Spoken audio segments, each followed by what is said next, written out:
Hello, everybody. Okay, sorry about that. I had to go fill up my drink. I realized I was completely out of water, and I didn't want that to happen. Oh, actually,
okay. Sorry about that. Went to go grab a glass of my eggnog because I still haven't finished it, and I need to get it drank before it expires.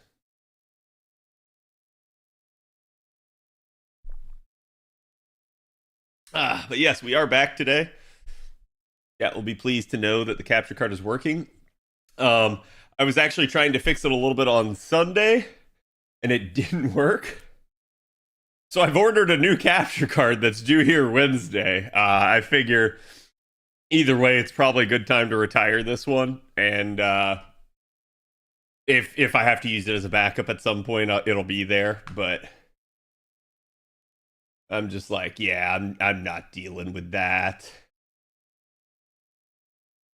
But let me get today's tweet out. I did not get you guys a schedule. I'm sorry. I've been bad about that lately. I've just been, not at work, which is where I normally do my schedules for the first 2 weeks, and then basically this week I just was like swarmed today at work, and I completely forgot about it. It slipped my mind because I've broken the habit. So I'm gonna try to get you guys one tomorrow. Um, but it's also one of those deals where it's like I don't really need a schedule. I know what I have to do. So the schedule's more for you guys, obviously, but not so much for me.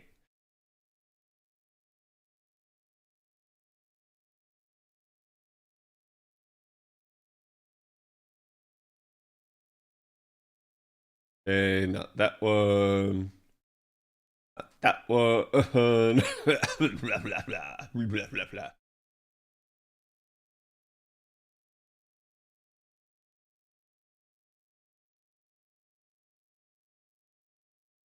Okay.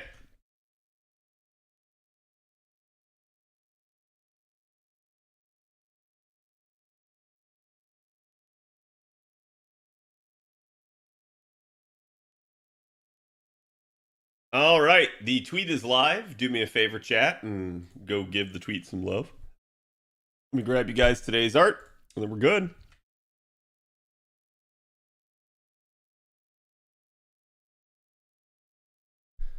Are there so many sub places between LB5 and LB6, man? It's just like, wait, between LB5 and LB6? Or you mean between 6 and 7?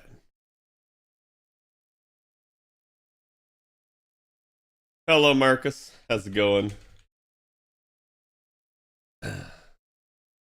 Okay. Let us get this party started.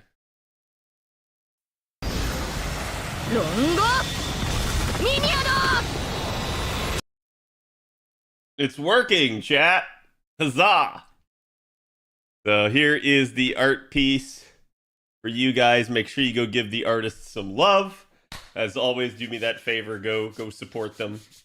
Especially, I've been seeing a lot of artists going like in a tizzy about AI again, and I have very mixed feelings about that. You guys know how I feel, and the AI issue is like I don't really see it as this big evil that a lot of artists make it out to be, but I'm also not somebody that like is heartless in the matter. Like I completely understand. I talk to and work with a lot of artists, but I'm also gonna say that for a lot of artists, if they're like the thing that I was seeing today was people complaining and saying like they're gonna quit because of AI art, and I'm like, if you were gonna quit because of AI art, that kind of tells me that like all you cared about was like Twitter algorithm and not like actually being an artist. Like you were in it for the fame and the money, and not because you liked art, right? Like to me, it's no different than like a synthesizer existing or something like that and being a musician. It's like there's always going to be that desire to be a musician because it's just something cool and it's an interesting thing to be able to do with your hands. The lucky few get to do it live, and there is so much specialness that comes with doing it live. Same thing can be said, I think, for artists. It's like no one's gonna put AI art in a museum. I'm sorry. At the end of the day, the only things that are gonna end up in a museum are things that humans actually created. So it is what it is. But I thought that was an interesting thing. Anyways, actually, Blue, thank you for the 16 months. Appreciate it. Robo, thank you for the 55. Entertaining content and sad to hear about the capture card. It's all good. Like I said, this is my capture card. It is working. Chat, there is another capture card that none of you ever see. You see it every single second and not at all. What do I mean?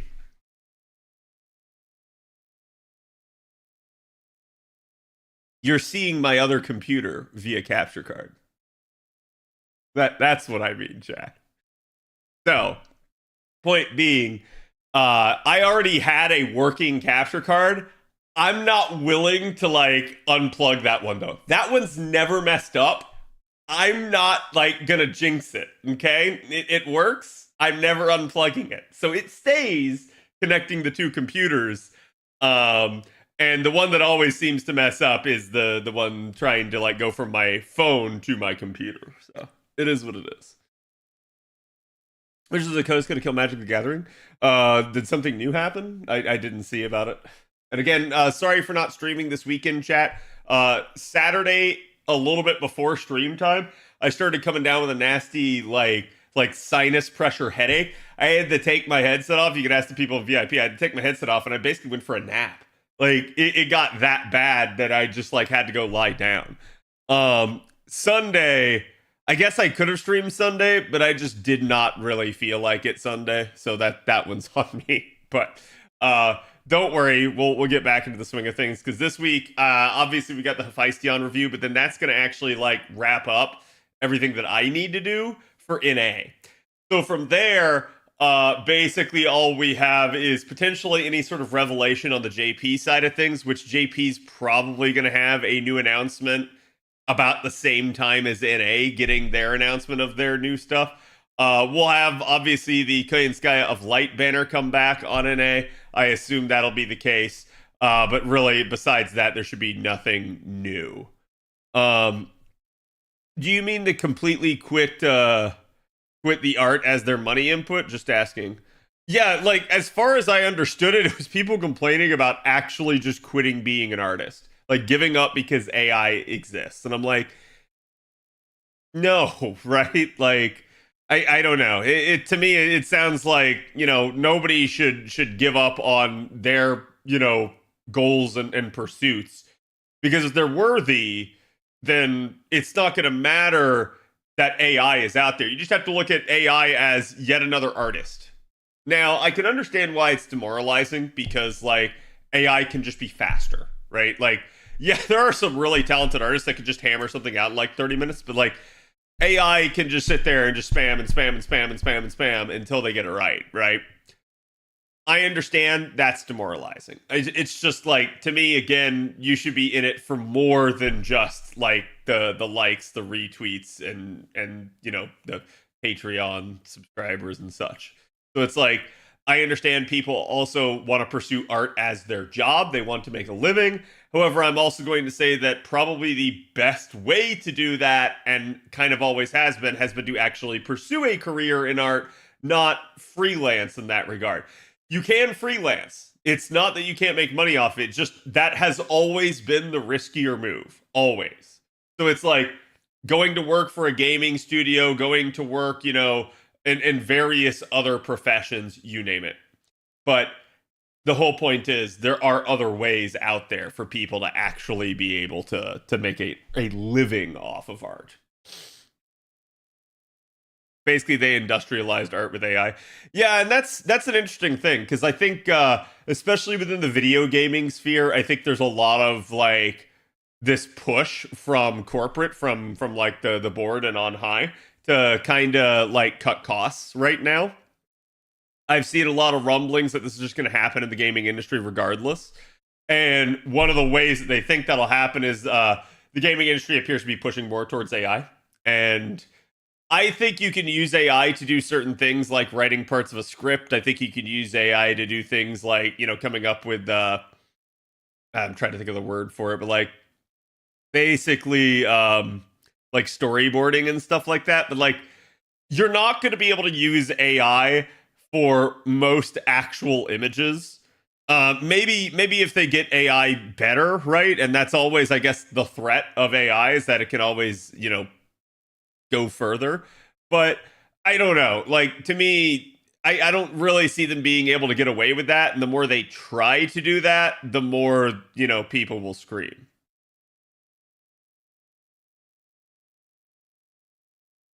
Or hear me out, use it to phase out useless artists. That's rather heartless of you. I like, all I'm trying to say is I think it's not that it will phase out useless artists, but I think you will see that there will be people that will be very weak mindset that will quit and give up. Because, and I'm going to be real with you, chat, those people would give up from anything that got in their way. Okay? So there will always be these people. This is the case no matter like what stumbling block gets in their way. So the important thing is to look at that and go, okay, but did they really quit from AI, or did they really just quit because they didn't like it themselves? Right? Like they just didn't see themselves being able to produce, right? Because and here's my stance on this. I'm okay with AI for like personal use. Like if I want to generate an image because I want to see something, I got no issue with that. If you want to do that, chat, I got no issue with that. I think the only issue I have with AI in general is, one, you probably shouldn't be able to sell it like as your own product. I'm sorry, it just is what it is. I know there's tons of people out there that try to like Patreon it and something. And I'm going to say this. I think there's a fine line, right? If you did like AI assisted, where you're an actual artist and you draw it, you're still putting effort into that. So I'm a lot more okay with that. But if it's, hey, I have no artistic talent and I just generated a prompt and spat it out, I really don't want to see someone trying to make money off of that. So I don't like that. I also don't think, people should really be losing their jobs over it. I'll say this. I can understand saying, hey, maybe we don't need as many artists on staff because now we can let AI handle some of the, like, again, concept art or storyboarding or something like that, right? I get that. But all I'm going to say is that will probably just have more of a diaspora effect where, like, the artist will just branch out into more studios. You'll see more talent spread rather than all being focused in one major studio. And I think that's a good thing in a weird way. I think that would actually help somewhat where, you just have the one, like, AAA game that's got all the great-looking graphics, and then, like, all these other all these other smaller games that just can't have better graphics because they can't get artistic talent to actually work on their game. So that's kind of where I'm at on that one.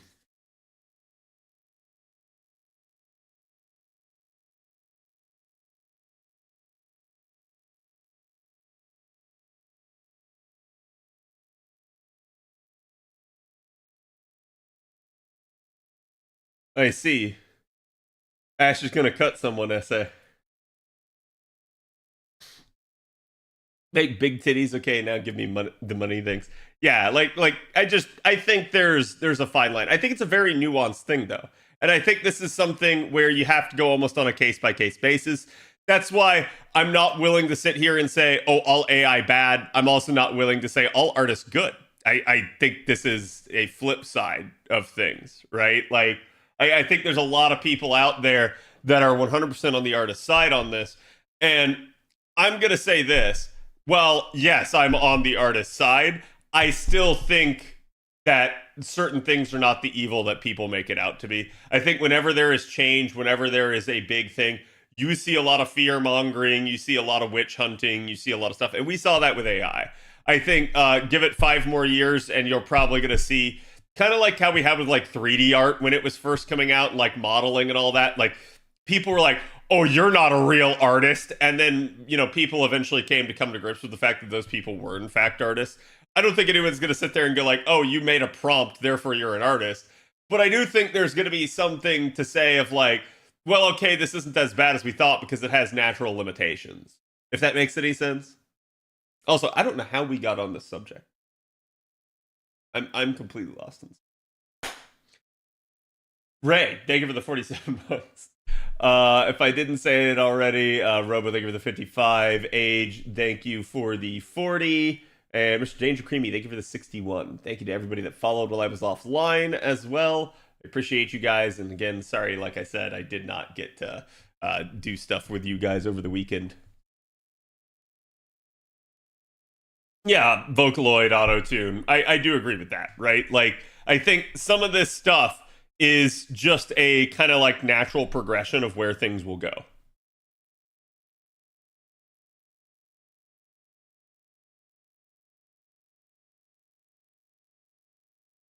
A few years back, we had the "You are not a real streamer if you don't show your face and hide behind an anime girl avatar."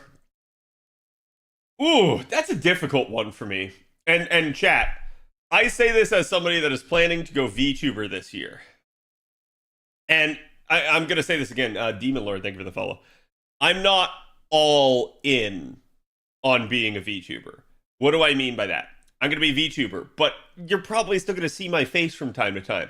I'm going to try to like give it my best shot, but I'm not going to say like you'll never see my face ever again. I do like this idea that it's like I can still be me. I can still kind of do that. Because the number one issue that I've had from the get-go and still to this day with VTubers is the fact that so many of them are just blatant fucking liars. What I mean by that? I mean, they're not true to themselves. They're masking behind a persona. And they use this to treat people like shit often. I don't like that. I don't like that people kind of do that sort of thing. And I can't stop them from doing it. But it is the number one issue that I have with it. So I can also understand that whole, like, you're not actually a real streamer if we can't tell who you are. I think there's always going to be some level of anonymity that most streamers will keep. Okay? Unless you're super big. Because once you get super big, chat, it gets hard to actually keep your anonymity. People are going to find out. But I do think there's something to be said, but by like kind of saying like, hey, if you're just trying to hide and obfuscate who you actually are, there's something wrong with that. Okay? Like I understand the mentality that like, I guess like people feel like, oh, you won't like me if you see the real me. Okay? I get that. So to me, it's not about not showing your face. And here's the reason why I say this. Because, chat, if it were about not showing your face, then anyone that did this is just as guilty. And anyone that turns off their camera, it's the same problem. So it's not about not showing your face. It's about cultivating a fake persona that you are not. And this didn't start with VTubers. This was a thing even with streamers before that point. And I also had a problem with it then. I think it's okay to have a persona to like kind of drop into that and like that is your entertainment value, right? An example of this is like Dr. Disrespect. Dr. Disrespect is absolutely the epitome of somebody that like he has a persona, and that's probably not at all how he is in real life, but that's how he acts on stream. Here's the difference, though. And you know, I say this, people will probably, you know, using the Dr. Disrespect example, make this exact point. But the point is, I don't care if you take a persona, as long as you're not using it to like hide behind it and to treat people like crap. Okay, as long as you're not changing who you are at your core, I'm okay with that. It's when you do duplicitous things, when you backstab, you lie to your friends, and that sort of stuff, that always, always, always, always will piss me off, no matter what. And that's just because shitty people piss me off, chat. So it's like, again, that's where I completely understand people saying, to bring it all back full circle, about like, oh, you're not a real streamer unless you you know, actually show your face. I don't agree with that statement, but I understand the sentiment, if that makes any sense.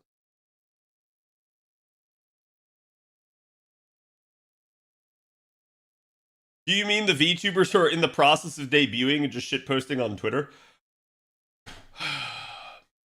I've gained a lot of respect for people that wait a long time to debut. However, that being said, like I understand the process is way more than I thought.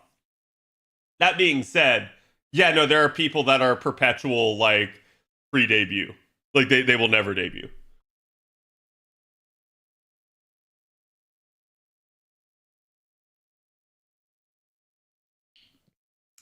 Is the Tunguska C, the Tamamo one, a good C for quick units? It's not bad. It's like, it's all attack, and it's split between Buster and Quick, and it's got 50% charge.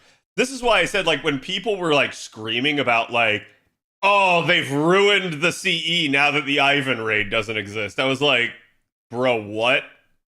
Like, that was, like, the epitome of someone that should not have been rolling for the CE.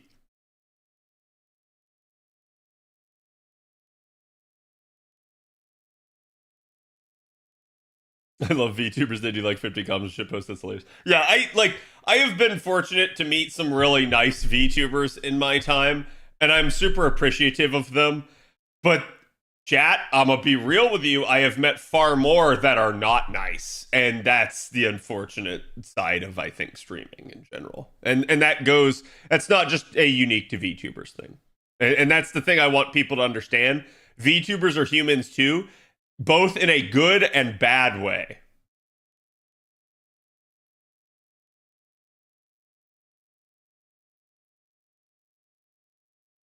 People are too sensitive.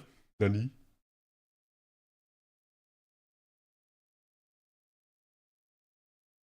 Because people are people. Yeah. And I think that's part of the issue, is that a lot of VTubers want to detach. They want to like detach themselves from being a person. They want to be this persona, this idol that everyone looks towards. And I'm like, yeah, but the problem is when you're a shit idol, then, right? Like you use your power for evil. It's like, at the end of the day, you're still human. And that's, I think it's important to use that and to understand that. But I sadly see a lot of them using it only when they get in trouble. They go like, well, no, I'm a human. Don't attack me. Like I'm just the same as all of you guys. Why are you coming after me? And then it's like, yeah, but you did bad thing. Inevitable bad thing. Insert here. AI is to an artist as reaction content is to YouTubers. Yeah, and like I said, I have no issue with reaction content. I think as long as like reaction content isn't overly critical of the video it's reacting to. That's like, to say this again, and this I think is the case with everything. Absolutely, you're entitled to your own opinion, and you have the right to criticize something. Just do it constructively, right? Like, don't be that guy. Don't be the asshole, right? Like, if you want to be an asshole, understand that you're gonna get what assholes get, and that's not a good thing.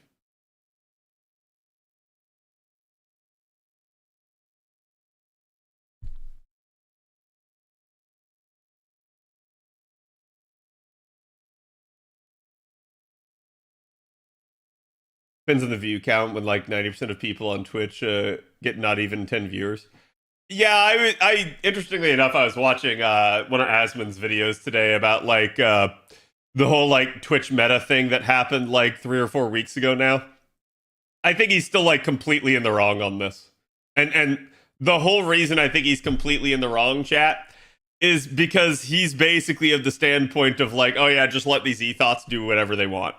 And I'm like, that's cool. I just don't think that's ever going to work out for the platform. Like at that point, just declare it Pornhub 2.0 and go with it, right? Like, I think letting them do whatever they want is a recipe for disaster. It's naturally just going to backfire on you. But I mean, he does bring up some good points in that. I think one of the big things in particular is he talked about the point that I was making, which was about like protecting children. He said there was no point in doing anything to protect children. I'm like, I disagree with that. But his stance was because there's so much other bad shit that happens on Twitch. And I'm like, he's not wrong. There absolutely is. I just said shit. I say fuck. I say any number of bad words. I talk about obviously not the most like kid-friendly topics from time to time. It is what it is. Now that being said, this is a 13 plus only site, and I do have the 18 plus only thing on my stream. Does it matter? Hell no, because Twitch has shitty like protection for anything from that. And that's something I think Twitch should work on. So Asmon's at least right in the fact that, like, yeah, there's just a ton of stuff that's as bad for kids to view on Twitch. But to me, that doesn't mean, it's like saying, oh, well, there's a little bit of radiation poison out there. Let's nuke everything then. It's like, no, it doesn't really make sense. You're just destroying everything, right? Like, I'm going to say, yes, there's some bad stuff out there. Let's deal with it. Let's treat it, right? Like, let's find a way to increase, like, parental controls on this thing. Basically make it harder for people to, like, that are underage to get in there. But, and still, like, at the end of the day, nobody ever addressed the issue that I brought up, at least that I've seen. And I think this is the one that actually got Twitch in trouble since they did talk about it. And that's, oh, yeah, sure, you want to do sexual content on Twitch? We're going to temporarily allow that. Not temporarily. We're going to allow that and then rescind it a couple days later. But, like, I pointed this out. I'm like, that's wild because you don't have to be of legal age to stream on Twitch. So naturally, that means underage people were going to start doing these terrible metas. And that's going to get them in legal trouble. That's the one that I've not seen anyone address. So I keep looking to see people's various takes on that to see if any of them actually did come around to that realization. But I found it really funny. Erayless, thank you for the 40.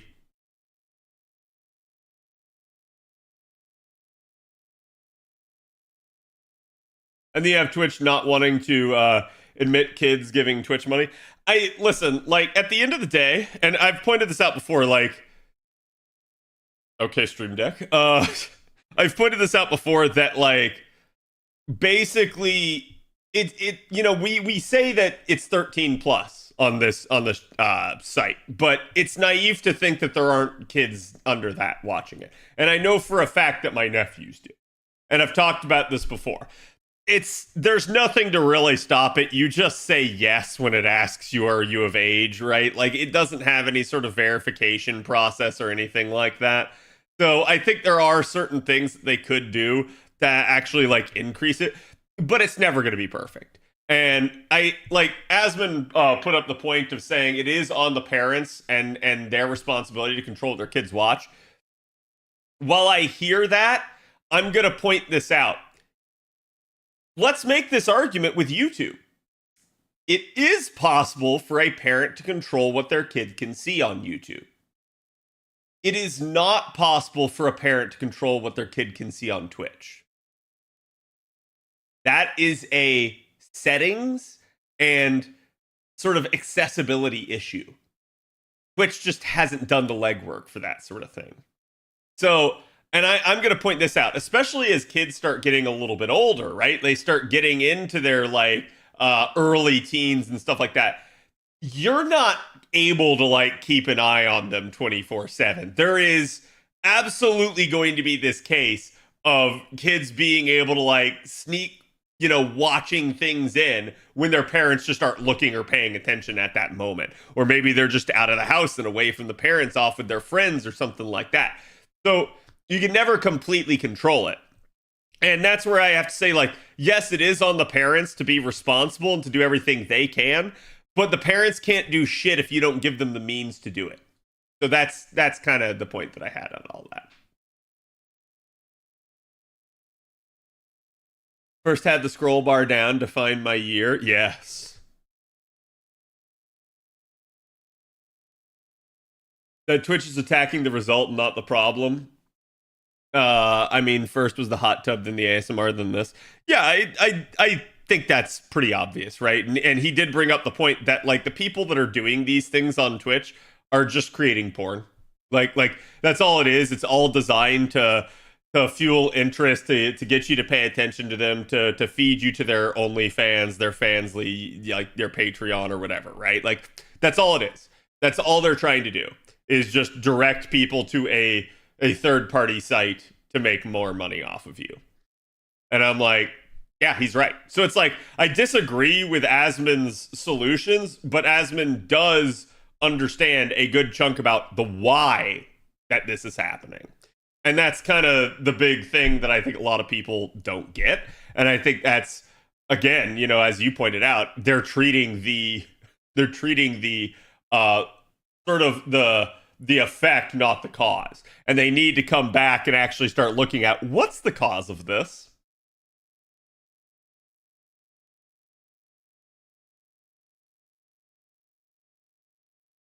Kids are going to find porn sooner or later. IMO just teaching them the birds and the bees and don't get them addicted or anything. Or make them get impressed with toxic teaching, fan base stuff. Yeah, I think obviously kids are going to find their way to it at some point. They're going to get exposed. That's just the society we live in. I think it's equal parts a problem with the society that we live in, and equal parts a problem with like, it's just not possible for like a parent to patrol their kid 24/7. The kid will find ways, right? So it's like, yeah, the parent absolutely has responsibility in these things, but the parent cannot be like held liable basically for them, slipping up for a brief moment at certain points in time, and the kid like finding a way to find something. It is what it is. So the important thing is to simply just, yes, teach them, but also to like not make it easy for the kid to do that, to put up sufficient barriers that it at least deters it.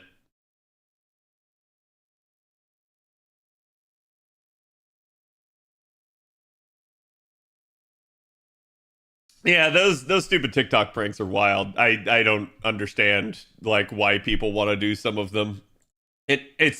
It's basically truth or dare, right? Like, and it ends up being like a test of courage type thing where it's like, well, I ate a Tide Pod. I bet you don't have the balls to. And then like the person didn't actually eat a Tide Pod, and then somebody responds by eating an actual Tide Pod, and then they go to the hospital. So it's like, I'm sorry, if someone goes to the hospital from eating a Tide Pod, one, that's Darwinism at its finest. But two, I also think the person that like encouraged that, knowing full well that it was not a good thing, should be held somewhat liable. Like, I don't think it's that big of an issue. Like if people are clearly making jokes and it's clearly denoted to be such, but when somebody actually like is serious about it, or at least acting that way, I think there's major problems. It's mainly adults, yeah. When do Mighty Chains come to an A? Is it this anniversary? I believe so. And yes, we will be doing banner review. I did see the person who asked the question.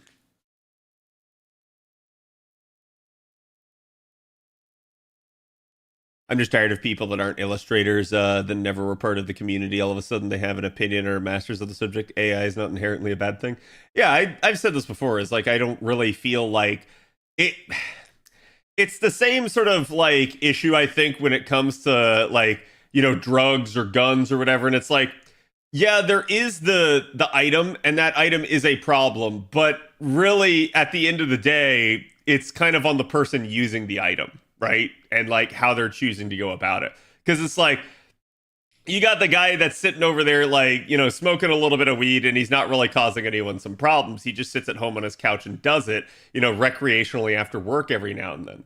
And then you got the guy that's like out there just like popping pills, like basically getting in his car, driving while he's whacked out and like just slams into people, right? Like the latter is clearly the problem.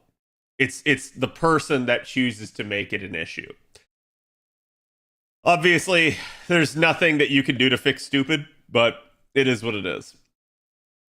And I think in AI's case, right, it's the same sort of thing. It's like there's no problem with any one of you in chat going to an AI site and being like, man, I really want to see some big ol' anime titties.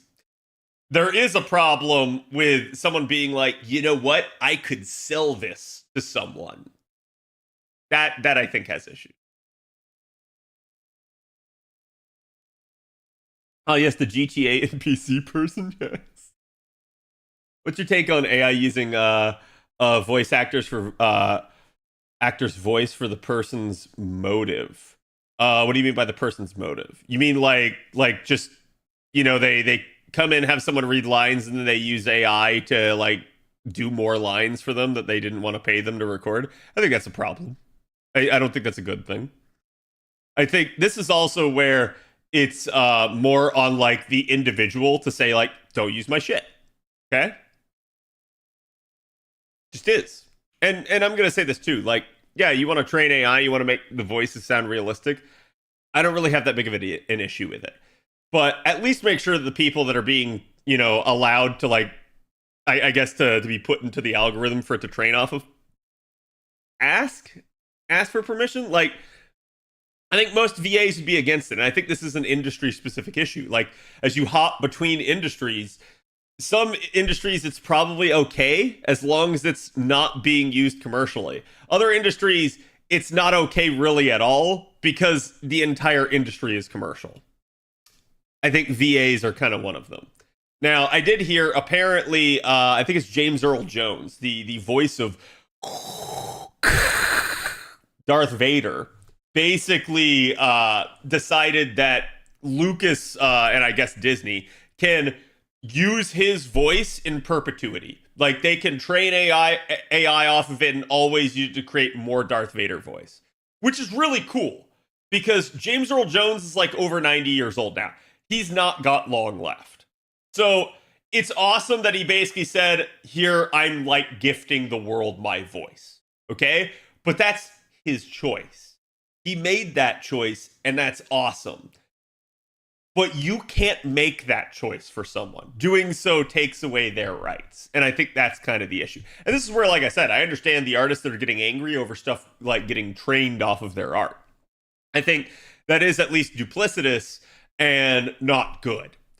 But sitting there and just generating a piece of art, I don't think is inherently evil or bad, as long as, like, your intent is just personal use or something like that.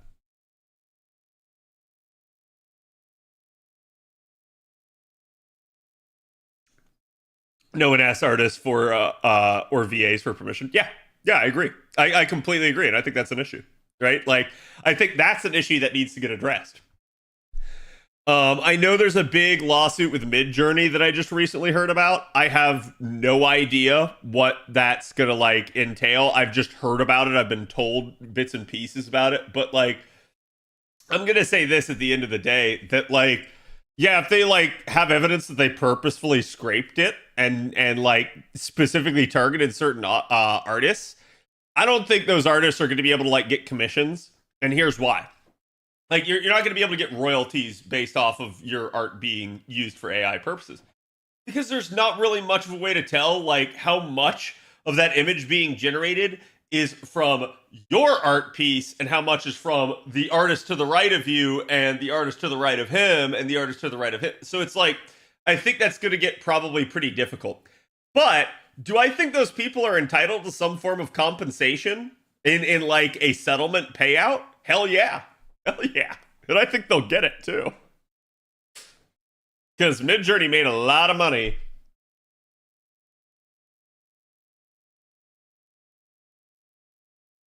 Oh, dude, like, I find this hilarious that, like, practically no one's talking about NFTs commercially anymore. Like, that ship sailed.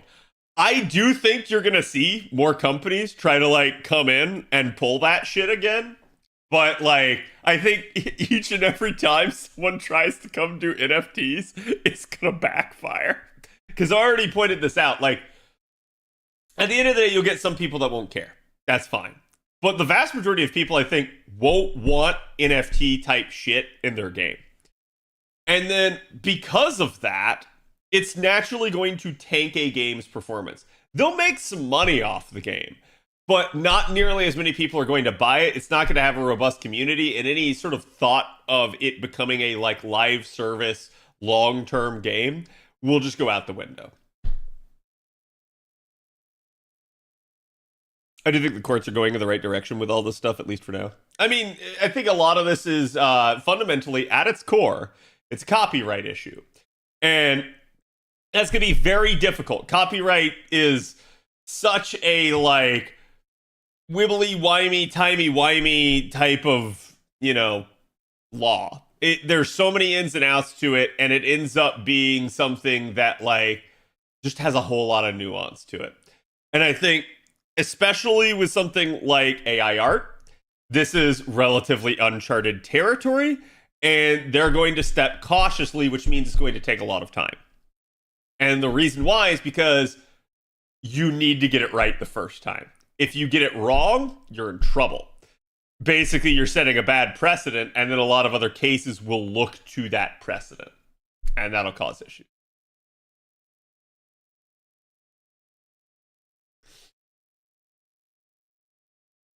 Disney is still copy claiming Mickey's first movie. Yeah, and so this is an interesting thing, because I believe if you actually got like a copy strike from them, you could countersue Disney. It would depend, right? Like, I do know there's some like legalese at play there where like Disney is copy claiming certain things, and they're well within their right to. But then there are certain things where it's like, yes, no, this is public domain now, and they're not able to. So I'd have to like see, but. Yeah, I mean, like, if Disney's actually claiming something that they, you know, that has gone into public domain itself, and this is theoretical talk on my part, you can actually go back after them for abuse of DMCA. And the reason why is because you have to sign under penalty of perjury that you have the right to enforce the DMCA claim. If you do not have the right, you have perjured yourself. And that's a felony. So there's definitely some interesting stuff at play there. But like I said, it depends entirely on whether or not they actually have the right to claim certain things that they're claiming. And that I haven't paid close enough attention to.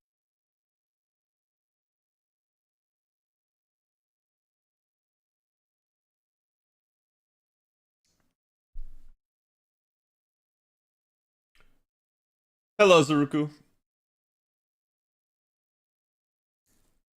Imagine the copyright bots also don't know not to make a claim anymore. Yeah, they have web crawlers that do certain things like that. That's what we got warned about a couple years back on Twitch. That, like, you know, I remember hearing the horror stories of basically like someone live streaming from like I think it was like a cafe, like a street side cafe, and they're just sitting there eating with like the other person that was on their stream. And like a car just drives by playing like a 50 Cent song, blaring it out the window, and that got them copy struck. So it's like, like a little bit, it's like, how do you do anything about that? There are certain things where, one, the burden is way too damn high on live streamers. And two, I'm sorry, at the end of the day, like, they didn't make any money off of that. And that's where I think this needs to like fall under fair use. And according to current legal context, it doesn't as of right now. That is to say, there is basically no argument that it's fair use because it's occurring on a stream in which you're making money. And I'm like, that lacks nuance. Chat, I am playing music right now on my stream. None of you are subscribing to me or in this stream solely because of the music. If you are, I feel bad for you because chat's taste in music is shit sometimes. So I just want you all to know that. But the whole point is like, I'm not making a dime off of the music. The music is there as like background / filler noise. It's like, imagine you're at a party and at someone's house and you're talking with like, you know, this group of dudes and it's just a sausage fest. And then like, I don't know, there's like Fly Like an Eagle in the background as like someone's taking a hit of a bong or something like that. That's like the equivalent of being on a stream. Okay? Like, basically, nobody cared about the music. It's just there. It just exists. And nobody actually made any money off of the music itself. So it's kind of wild to me to see people be like, nah, man, you making money off of this. I'm like, I'm not, but okay. Like, I assume the majority of the reason people subscribe to me is because they want to support me, they like what I do, and they maybe like my emotes. That's it. I can't imagine there's really many other reasons at all. Who's got the bong, though? I'll leave that to you guys to decide. Maybe it's like, you know, puff, puff, pass.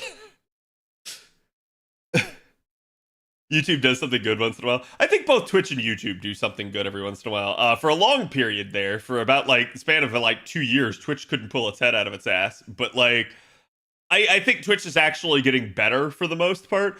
This recent debacle with like the titty streamers again is like interesting, I'd say the least, but it is what it is.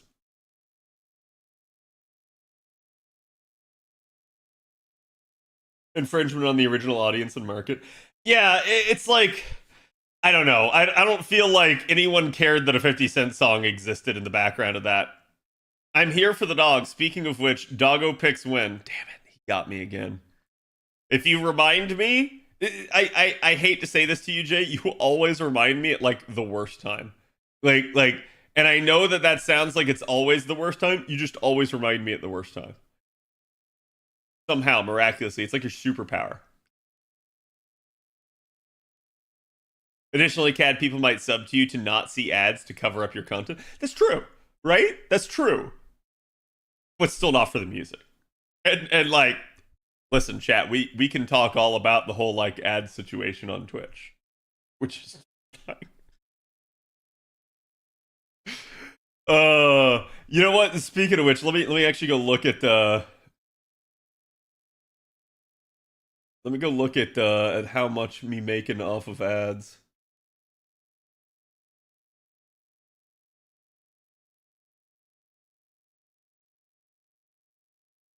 Oh, that's so nice. They don't really show me. Oh, so I'm running the bare minimum at 5 minutes now. And I am only making $77 to $209, somewhere in there. So that rate has gotten worse. And it's still a mandated 5 minutes of ads per hour.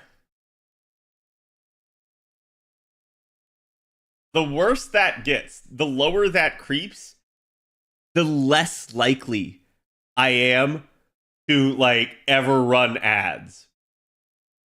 And that's the stupid thing. Like, you can't stop ads from running. There will always be some, but I can absolutely turn it further down and to make it run even less. And that's something I think Twitch doesn't understand, is the more they tighten their wallet, their grip on us, the more we slip through. The less likely we are to actually, you know, run ads. So it's like, I don't think they get it. I don't think they understand. And I think they just need to actually allow you to choose the type of ads you want to play on your channel. What if we give up on the titty streamers? They got too far to be stopped. Oh, no. I actually do think that is the reason. Like chat. The reason that they had the whole, like, what was it? The reason that they had the whole, like, censored topless meta, and the reason that they came, like, down originally on the side of, like, you know what? We're allowing it. They're tired of enforcing it. It's so difficult on them to catch these people because they don't have the bodies in the seats to do so. They don't want their staff doing this when half of their staff are the ones already sitting in the channel jerking off to it. And if you don't believe that's true, go look at the big streamers and see where the Twitch staff sits. Because it absolutely is the case. You will only see Twitch staff in big stream or titty streams. Never anywhere else. And it's wild. Like, I can't tell you how many nights, like, I look into my users in chat real quick just to glance in. And fun fact, chat. So, like, if I actually look at that, it's broken down into different categories like broadcaster, moderator, VIP user, blah, blah, blah, blah, blah. Staff has its own category, and it will always appear at the top right beneath the broadcaster. So I'm sure as fuck gonna see it anytime I look. The last time I saw a Twitch staff in my chat had to be over 2 years ago. It's been that long. And even then, I think I've only ever seen a Twitch staffer in my chat like 3 times in a span of like 6 years of streaming. So that's kind of wild.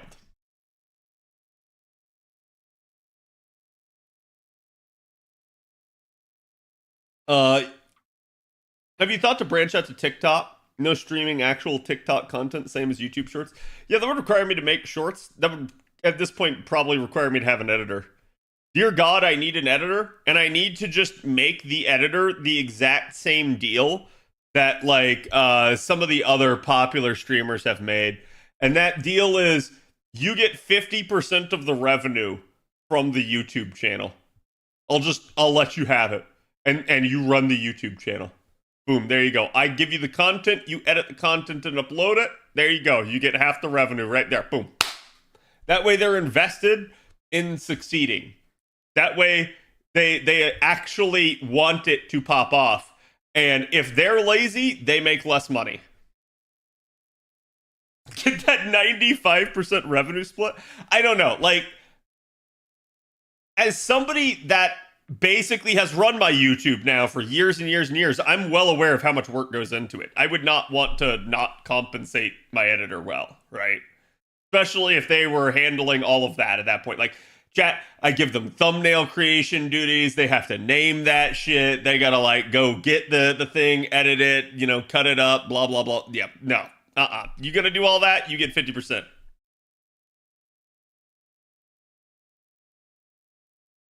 I think Twitch just wants money while looking like they are trying to keep morals up with this whole Coomer meta.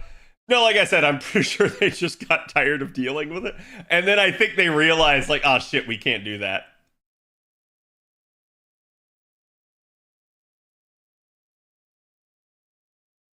I know, sorry, I had several Twitch staffers in her stream. Sorry, like, has had Twitch staffers in her stream. Sorry got harassed by Twitch back when she was an artist originally. Like, she's not very much of an artist anymore because she just mostly plays video games from my understanding. But, like, back when she used to do art full time, back when she wasn't a VTuber, she had, like, you know, Twitch staff actually harass her to the point of, like, her getting repeatedly banned for doing stuff that, God, it was, like, borderline.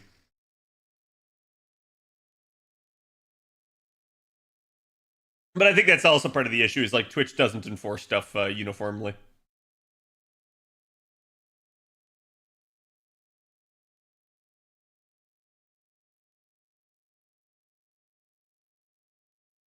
How can editors contact you? Discord's the best. If you guys, okay, let me state this, and this goes for anyone that ever wants to reach out for me. One, my DMs are always open, so as long as we share a server, you can send me a DM. I get all these, like, weird, like, friend and message requests from people, but my settings don't deny that. So it's already, like, a sign when someone sends those things that's like, okay, they're probably not on the server.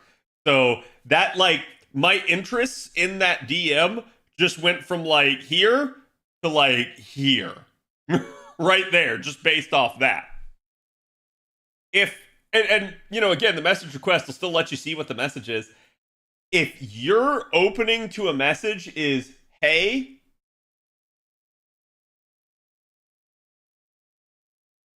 I'm not answering your DM. If you can't type out in your opening why I should care about your DM. Like, and this doesn't go for anyone that I've talked to before. But if I've never talked to you before and you're not on this server and you send me a DM and you're not telling me why you're contacting me in that opening salvo, you're not getting a response. You can either state your question or I'm not answering it. Because I can't tell you how many times I get messaged on a daily basis fishing for scams.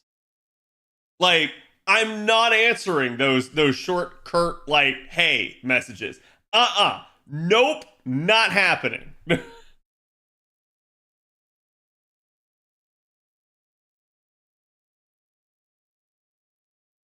But yeah, no, just please, as long as like you can do it via email or Discord, but those are the two ways that I usually prefer it.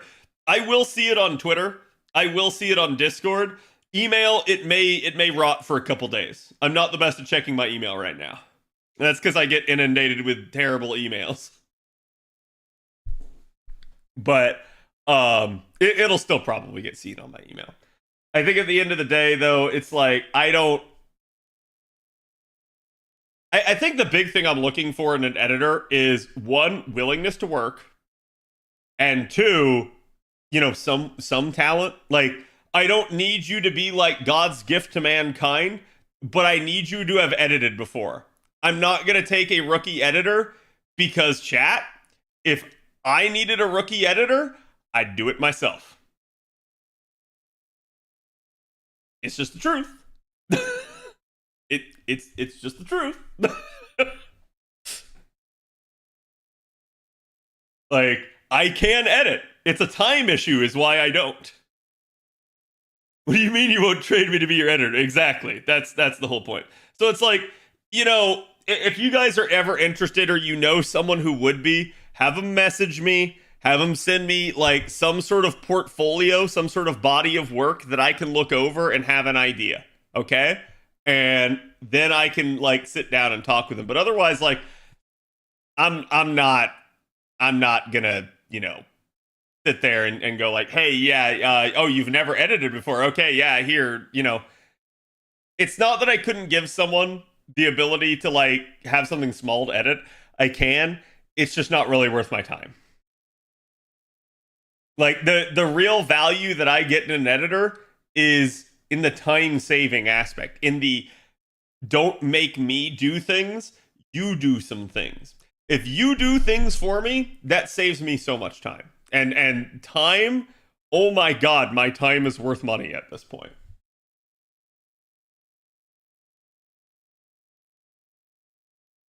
It's more work than people realize? Oh, absolutely. Also, no earthly clue. You looking for a job? No, I'm just kidding. But yeah, like, I think a lot of people underestimate just how much time it is.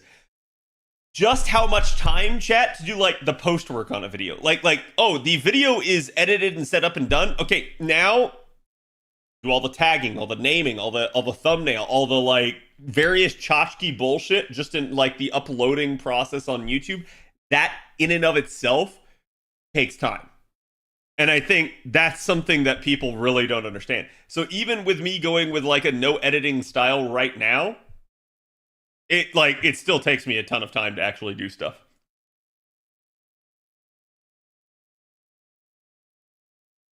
You pay someone to do something you can't or don't want to do. Yeah, and I mean, like, ooh, God, like, I'm a firm believer in like never try to make someone do something you yourself won't do, right? Like I'm never gonna like, I've had several editors over the years, chat. I tap them when I really need them, but otherwise I don't push them anymore. And the reason I don't push them anymore is because it's not worth it. I know if it's not that like their heart isn't in it, it's that they themselves have very limited free time and want to like play games, chill, and hang out and stuff like that too. So why would I put the pressure on them when I know they don't want to do it? Smug, thank you for the follow. Oh, a Fusion Dance Aurelia stream? Oh my god, it's been a while since one of those. I'll have to set that up. Wow.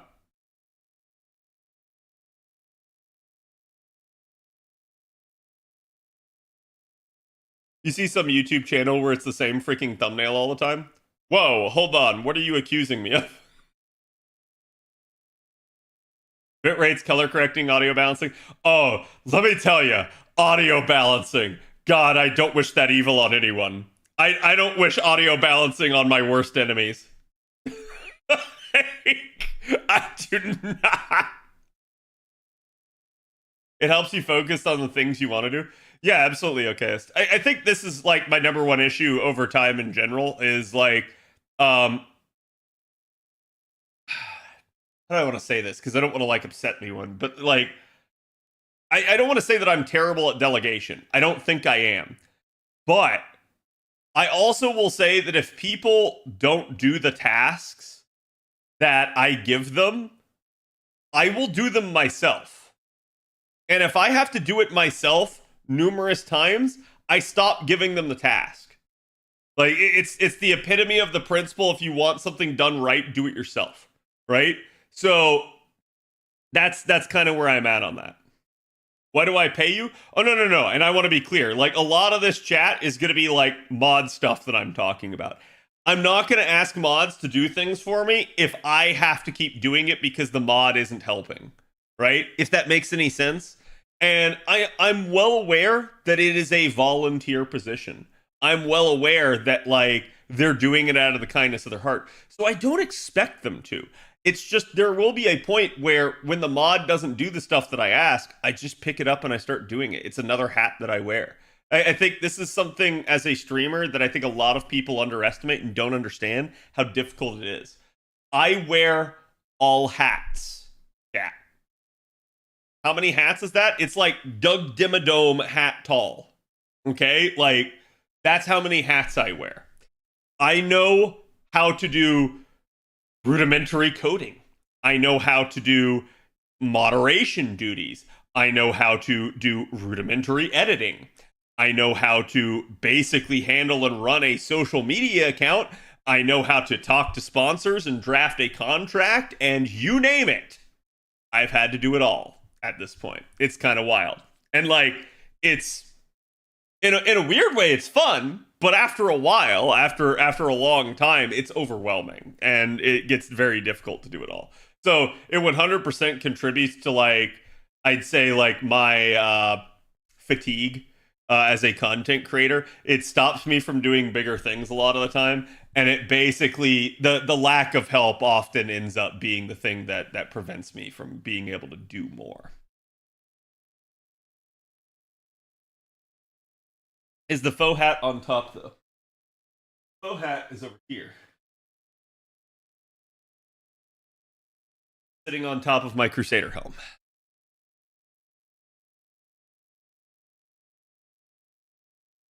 So yes, Chad, I have two hats over there.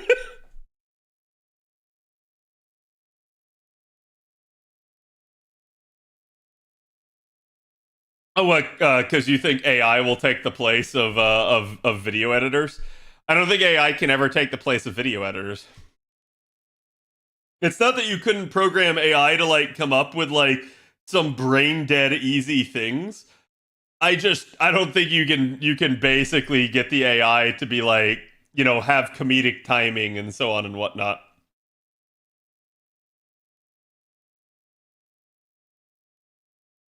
Editing is storytelling. Yeah. Hey, Cad, you gonna do a year banner vid? Yes, I am actually planning that for this week. We'll see where I get to it, because I got to do the Hephaestion review tonight. We'll probably take it easier from there in the hopes of preserving my voice. But then after that, chat, and I'm not sure if I want to go straight into banner review or if I want to, like, I don't know, go into what's the word I'm looking for? Oh, my what I want to see like FGO work on for the year, like and how they've improved. That video is also another big one. I gotta plan that video out though. So it's like banner review. This is gonna sound wild, chat, but banner review, I don't have to plan. I speak when it comes to banner review. I just regurgitate knowledge and information. Uh, Other videos that are a lot more like planned out, I have to like sit down and actually do some stuff. And you guys know this. I'm not someone that works with a script. A lot of the time, I speak from the heart. I talk. That's my talent, I guess. Is I'm very quick on the take and able to react to things. Not everything, I'm not perfect, but like a lot of times I go scriptless because I don't need the script. Writing the script, the act of doing that would actually cause me more stress and take me longer than just talking. Nice art today. Yes, it's one of a few rare Hephaestion pieces, so go give the artist some love.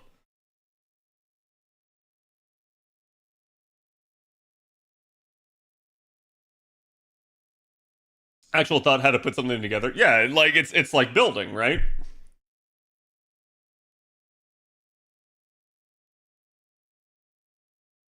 Is there a quick unit besides Oki to Summer that can Black Grail loop? Yeah. Okay, so let me ask you a question. How do you like rats?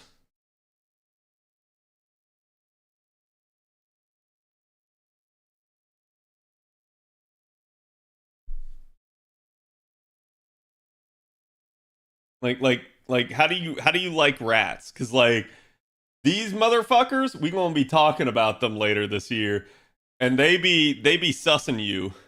They be sussing you. they're also they're also public domain. No, I'm just kidding. Charlie can loop. Yeah, Charlie can loop.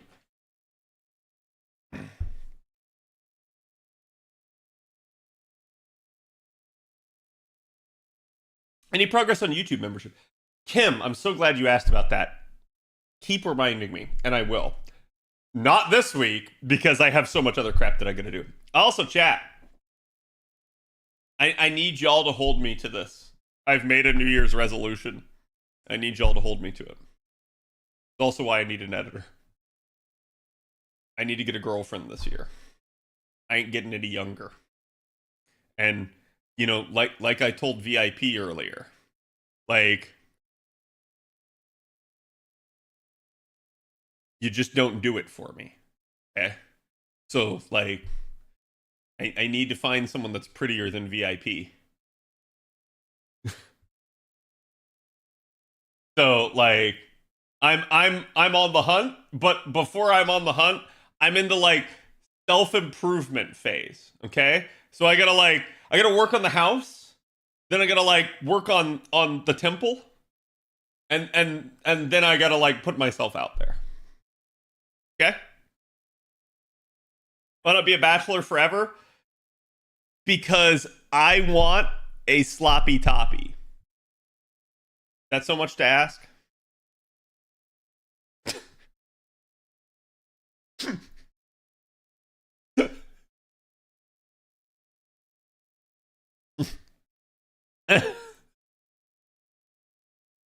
Cad, you're an FGO player. You know that's not happening. Listen, chat. People outside of this channel have no idea what I do on a nightly basis. So what should we yell at you about first? I don't know. Tell me I'm fat or something.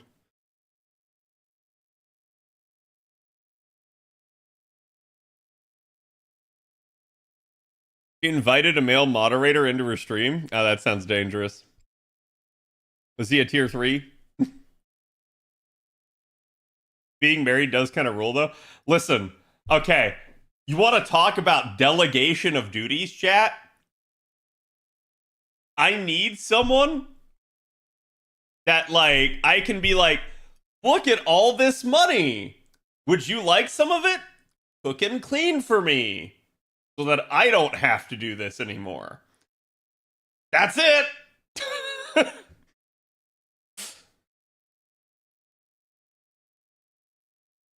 I know you give the dogs tummy rubs and complain that Sasha digs too much. Yes. Just get a maid? Yeah, but like, chat, you're gonna get Consuela as a maid. You're not gonna get like, that hot maid, right? Like, hot maids don't exist. At least not where I'm from.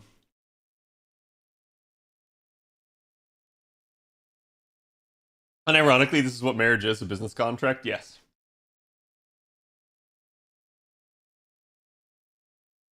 And I'm honestly I'm joking. But like the whole point is like yeah, I like God, actually having someone else around the house to help handle things.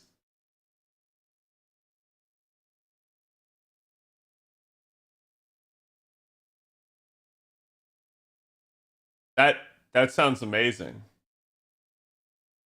Like that, not gonna lie, Chad, that gets me hard. Charlie and Black Grill Loop with Daiko. There's a couple other quick units that can. Karen can as well. So like, it just depends. It's more your newer quick units that can pull it off.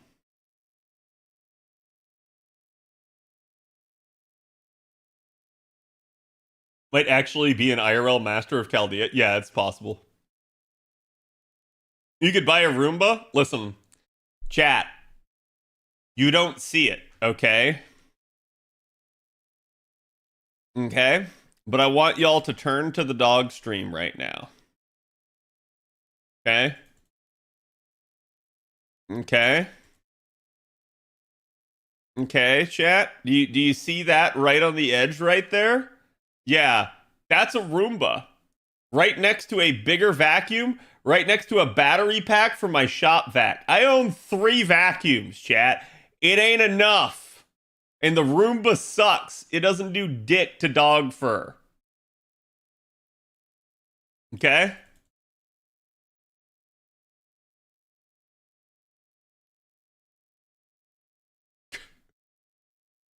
Nico's like, what the hell was that?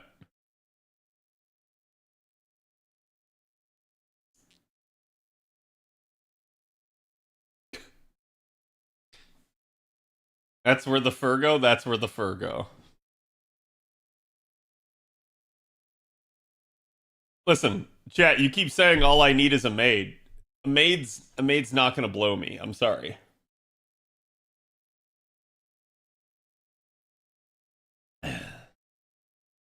But if that makes more sense. You think JP Summer will continue the streak of AoE art loopers? Yes. Trying to figure out comps for him. Double Scotty Oberon.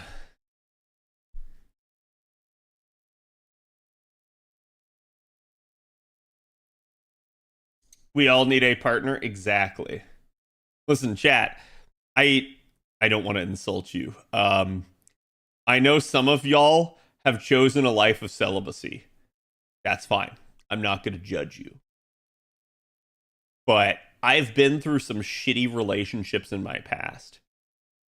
I would like to find one that's not.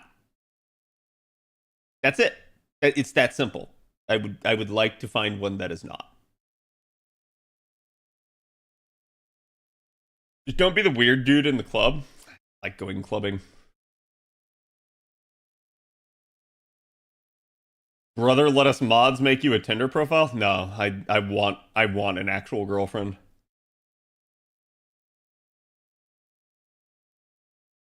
You're not gonna find it in the FGO community of us lonely gacha gamers. Oh, I'm well aware.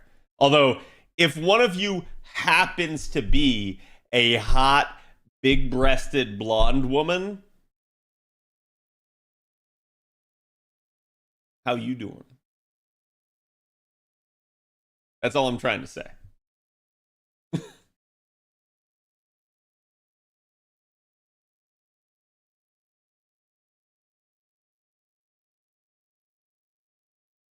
But I don't want to empty my coffers for them. Yeah. I'm not in the US, Cad. Sorry. Damn it. I didn't realize you were one, Residente. How close are you? Like, I can probably get a big enough crate, ship you over. Just got hit with the cringe. It's not cringe if you liked it. It's actually statistically shown that Tinder has caused people to suck at talking more. Yeah, because I think a lot of like people are like, oh, you gotta like have a cold open and like you know like engage me in a proper way that makes me interested, and I'm just like, no, I don't. No, I'm gonna send you something, and if you don't like what you see on my profile, then you're not probably for me. That's simple.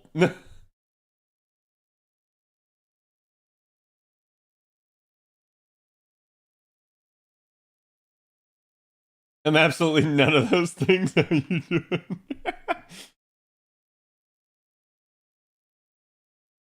Internet and social media in general made people awkward to talking to actual people, so this includes me. All right, chat. I have a point I'd like to make. I'm not gonna judge you too harshly, but like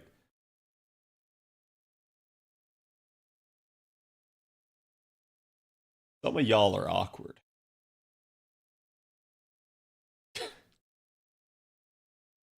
Um, I really think you guys should try and get a headset and come into voice chat every now and then because it will help. Like, and don't just sit there quiet. Like, say hello. It will help. And don't just like leave without saying anything. Say goodbye. It will help. You got to start somewhere. And it's okay if you start small. Like maybe you don't say anything at first. But like sometimes chat. But Cad, what if we get bullied? Why would you get bullied? Like do you not speak clear English? That's fine. Half of VIP doesn't speak clear English. You guys have heard them. Like I can't understand them half the time anyways. Like it is what it is. Like look at Ash right now. Ash isn't speaking English. He's speaking like some kind of Jamanglish.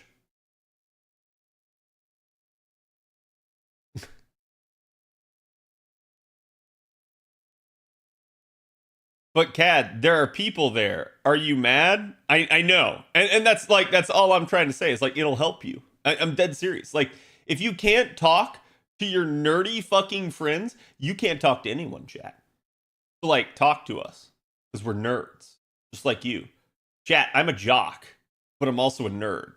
And I need you to understand that. Like, I don't care. I don't care who you are. In like the best way, right? Like, I'm not gonna sit there and like judge you. The only way I'm gonna judge you is if you're an annoying ass motherfucker.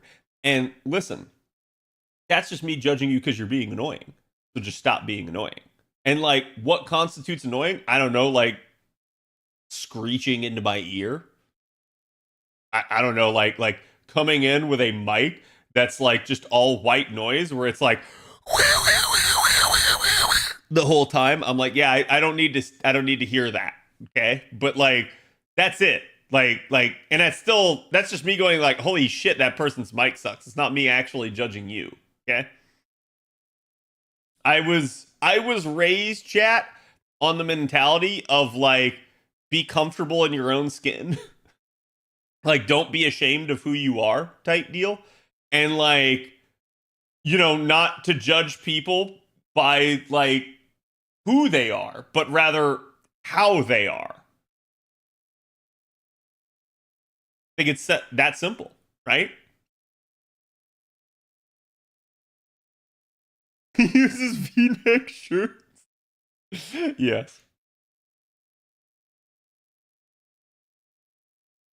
As a kid, I thought it was socially awkward till I realized my brothers made me order stuff for them from the fishmonger and buy shit for them because they were ashamed to walk to the monger and cashier. I had to deal with my dad, who is illiterate and did not get fucked over by documentation alongside my mom, who didn't know things. Yeah, yeah. I think like, yeah, it's never too late. Never too late to learn. Get out of your like your shell. Get out of your nerd cocoon. Like get social, get talking with people that share your same interests, and please understand that they will not have the same opinion as you. But if you're lucky, you'll find people that do. And as long as you're respectful to people, you're okay. And if somebody is being an asshole, let me know. Let one of the mods know. It's that simple.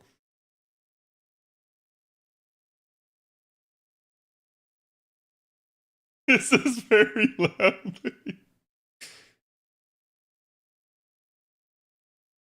You're capable, you just haven't worked the muscle skill. Don't delude yourself. Yeah. Work on that love muscle.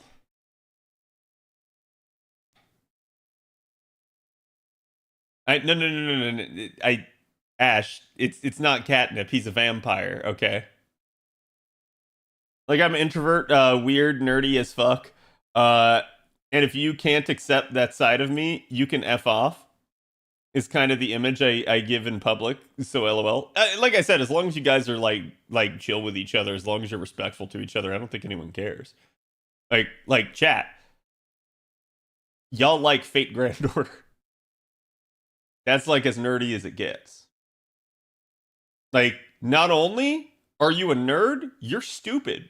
You play a gacha game. That makes you like the dumbest of the dumb. And we're right there with you. Okay?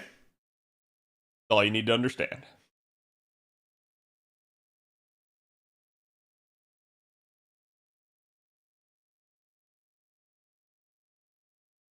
I just tested Abby Summer.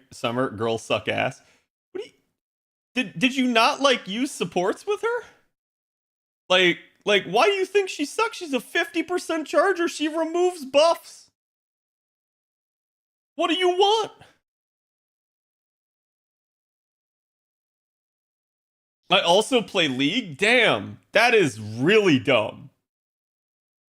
There are plenty of people who play League on our server.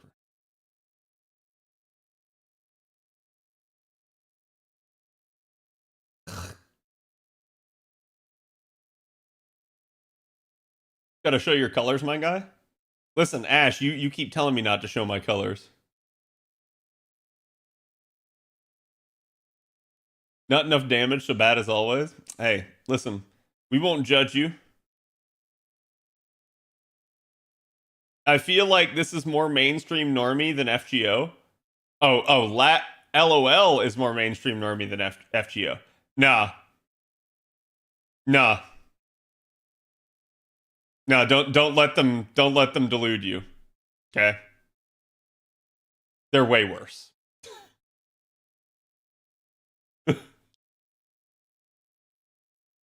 God damn it, Faye.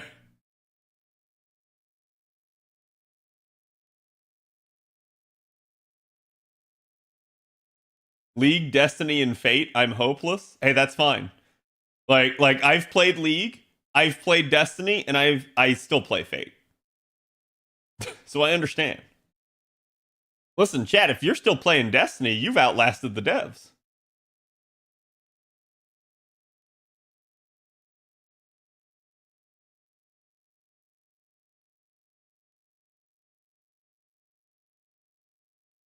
I'm at least not one of those weirdos who play Dota 2. Listen, one of my artist friends is a Dota 2 player.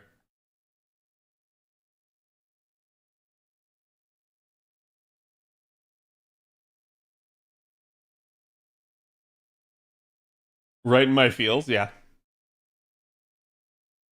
Try being the one playing Smite and Predecessor. Listen, AK, do you know this guy named Anime Paladin? Because he also likes to play Smite. Cad, please, the wholesome feels and support our EX. Not hard, chat. It's called caring about your community. I'm dead serious.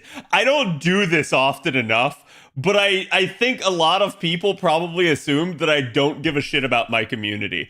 And the reality could not be further from the truth. I think there are plenty of content creators that check in and out and just abuse their community. I, on the other hand, actually want to see like my community care for each other and actually give a shit. Like, I don't know. I don't think it's that weird.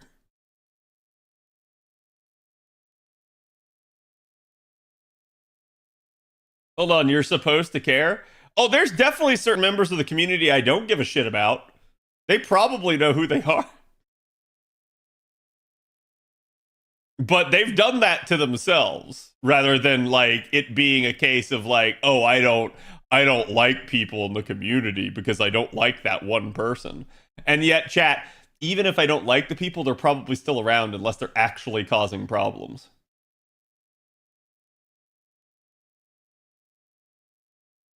I care for all of you except if you're named Jay. I understand.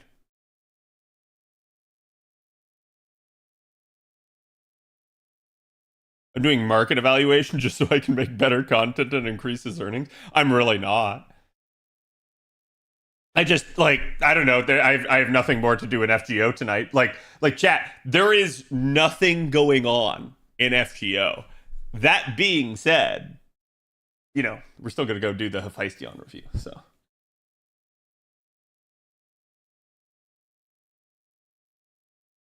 I never tried using Discord outside of work related stuff. I think I'm part of like 10 servers, never used any. Have we got the Discord for you? Like, I'm dead serious. Like, get on our Discord chat. Also, like, I bought a new capture card, and I still haven't bought a new mic stand. I need to. Like I said, I have way too much shit I have to be doing right now. By the way, Cat, is Fate Samurai good? Yes. Buy it. I give it Fate out of 10. If you like Fate, buy it. We have a Discord? Yes. I would hope that the mods remember the command. No, you know what? I got it. I'll type it in for the mods right here. There you go.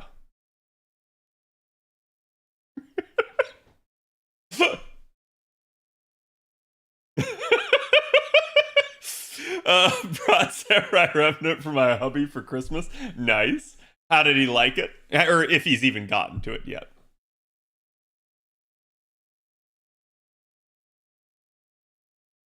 I'll be enjoying it too. Nice.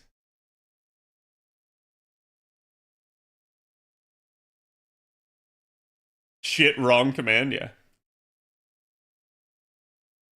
Yeah, and like chat, if you're worried about like the difficulty of the game, please understand you can play it on game journalist mode. Like you can make it so easy that it's not gonna be a problem. So you don't have to go like sword demon crazy crap. Getting through CCC first, understandable.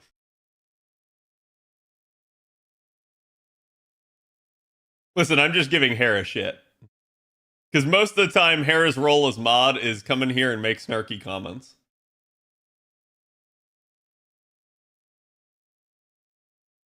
But I also feel like Hera is what keeps me human.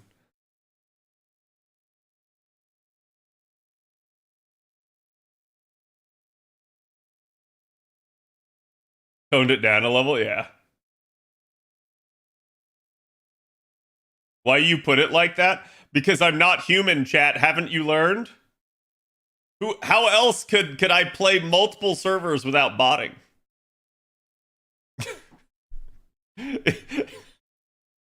I say this acting like it's an accomplishment. It's not, because I know people that play like 7 different gacha games. Don't put the blame on chat. I will.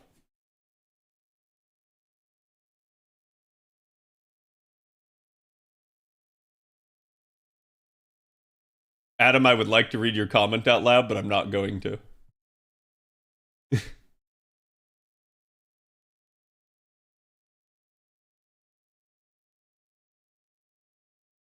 Some good editors carry whole YouTube channels on their back. Yeah, like why did I go to JP right now? It's like my brain just immediately went, hey, you've already done NA, now go do JP. But I've already done JP. So I don't know why I did that. Anyways, go back to NA. I can barely play 2 gachas, imagine 7. Listen, chat, I know I was talking with Trubs before, and again, apologies for not getting my my schedule out. I'll get it out tomorrow for you guys. But I was talking with Trubs because me and Trubs have a planned collab stream later this week, and Trubs is like, man, I really hope that the JP event has something to do because it's just like we're so dead right now. And I was like, Trubs, I don't care that we're dead right now. I'm like, I don't want anything to do. I'm like, I am burnt out. I am not afraid to admit it. Like, I am absolutely burnt out between what amounted to two raid events. Sorry, three raid events and two lottos. And we are about to walk into the fourth raid event within 2 months. So I'm just like, yeah, I'm good. I'm good. It's gonna be wild hearing Cad's voice out of a VTuber model. I think you guys will adjust. I don't think it'll be that bad. I need a chance to breathe. Yeah, I'm the same way. Like I have zero issues with there being like dead time. Edge time, chat.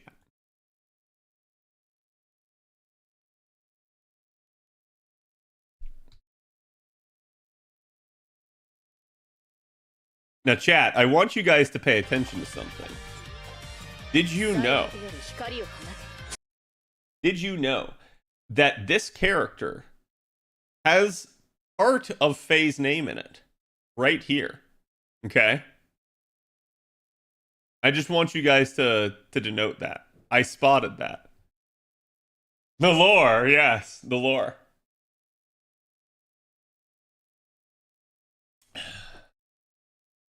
So I think we've confirmed that this is actually Faye's mom.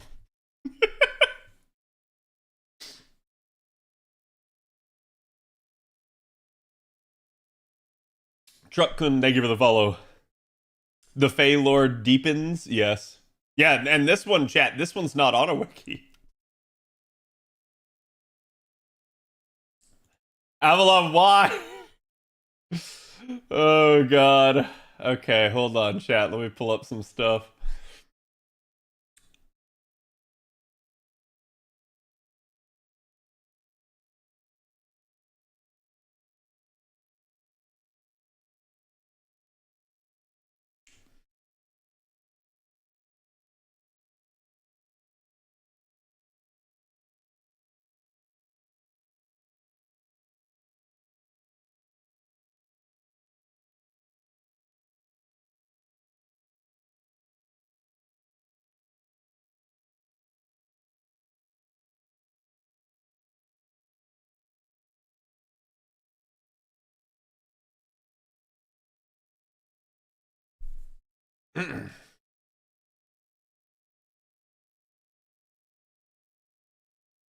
Okay.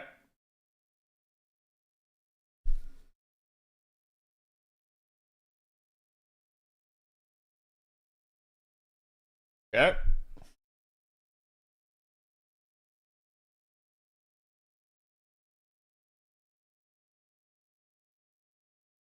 Also, chat, if you guys see me like touching my nose a lot and like wrinkling my nose, it's because like somewhere in here from all the like sinus stuff and uh like cold that I had, like I think I have like a torn blood vessel or something like in there. Because like I have an actual scab inside my nose and it is like driving me batty. Trying to like sit here and be like, ugh.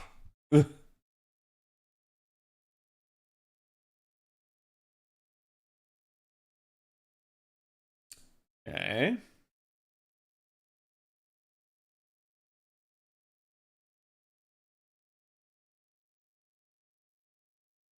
Ooh. I think, chat, I think I have a good idea for you. I think this will work better.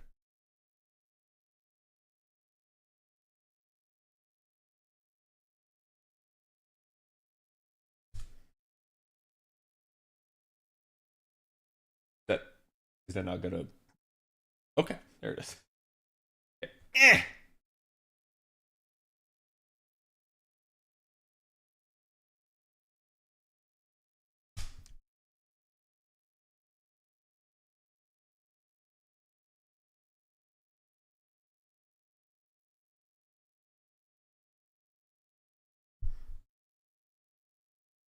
That's not what I wanted. There we go. Okay, that's what I wanted. Uh, okay.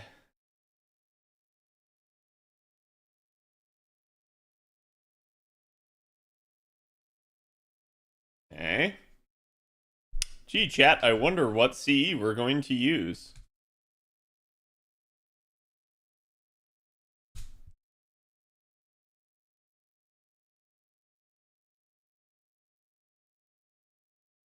Is it Black Grail? I bet it's Black Grail. You've won!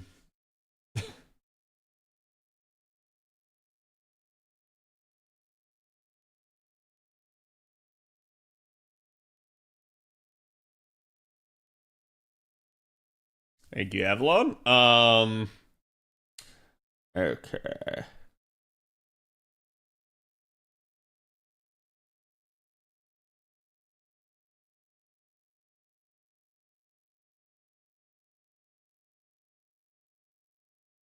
So then that should apply to every scenario.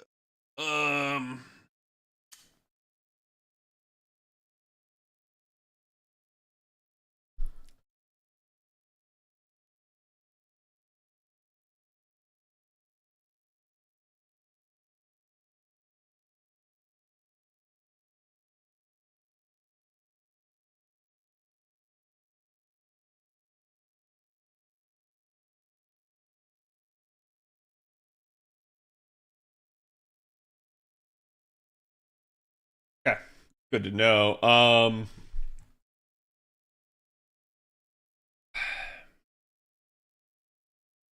Yeah.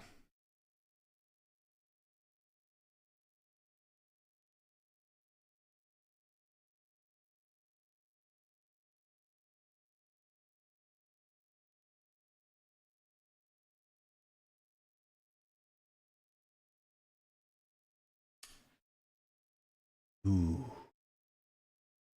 Ooh. Okay. I'd forgotten that. Yeah.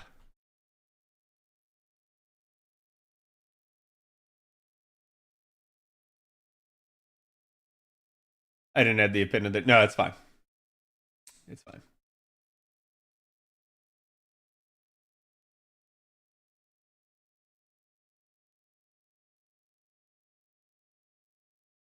Okay. All right, let's get started. It's Faye's dad because it has a he before it. Oh, that's a good point. It's he Hephaestion. Wait, chat. I see it now. I see the lines. He, hey, PlayStation.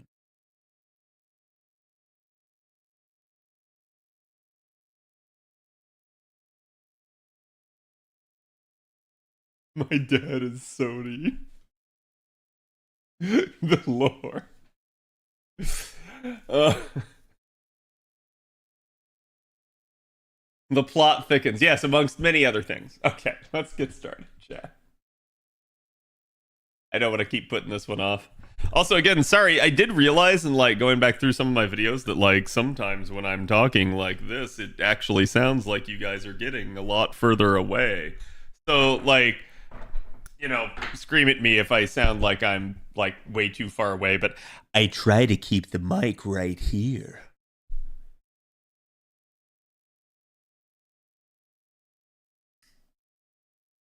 I think Cuckoo will come this year because Lost Belt 7 coming earlier in the year. Yeah, I think you'll see a Cuckoo banner this year. But, like, when? I don't know.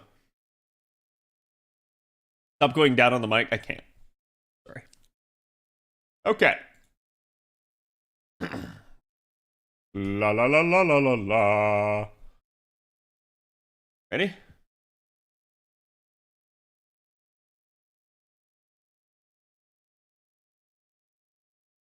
Hey guys, my name's Khadroth, and today I'm going to be talking to you guys about Hephaestion or Hephaestion.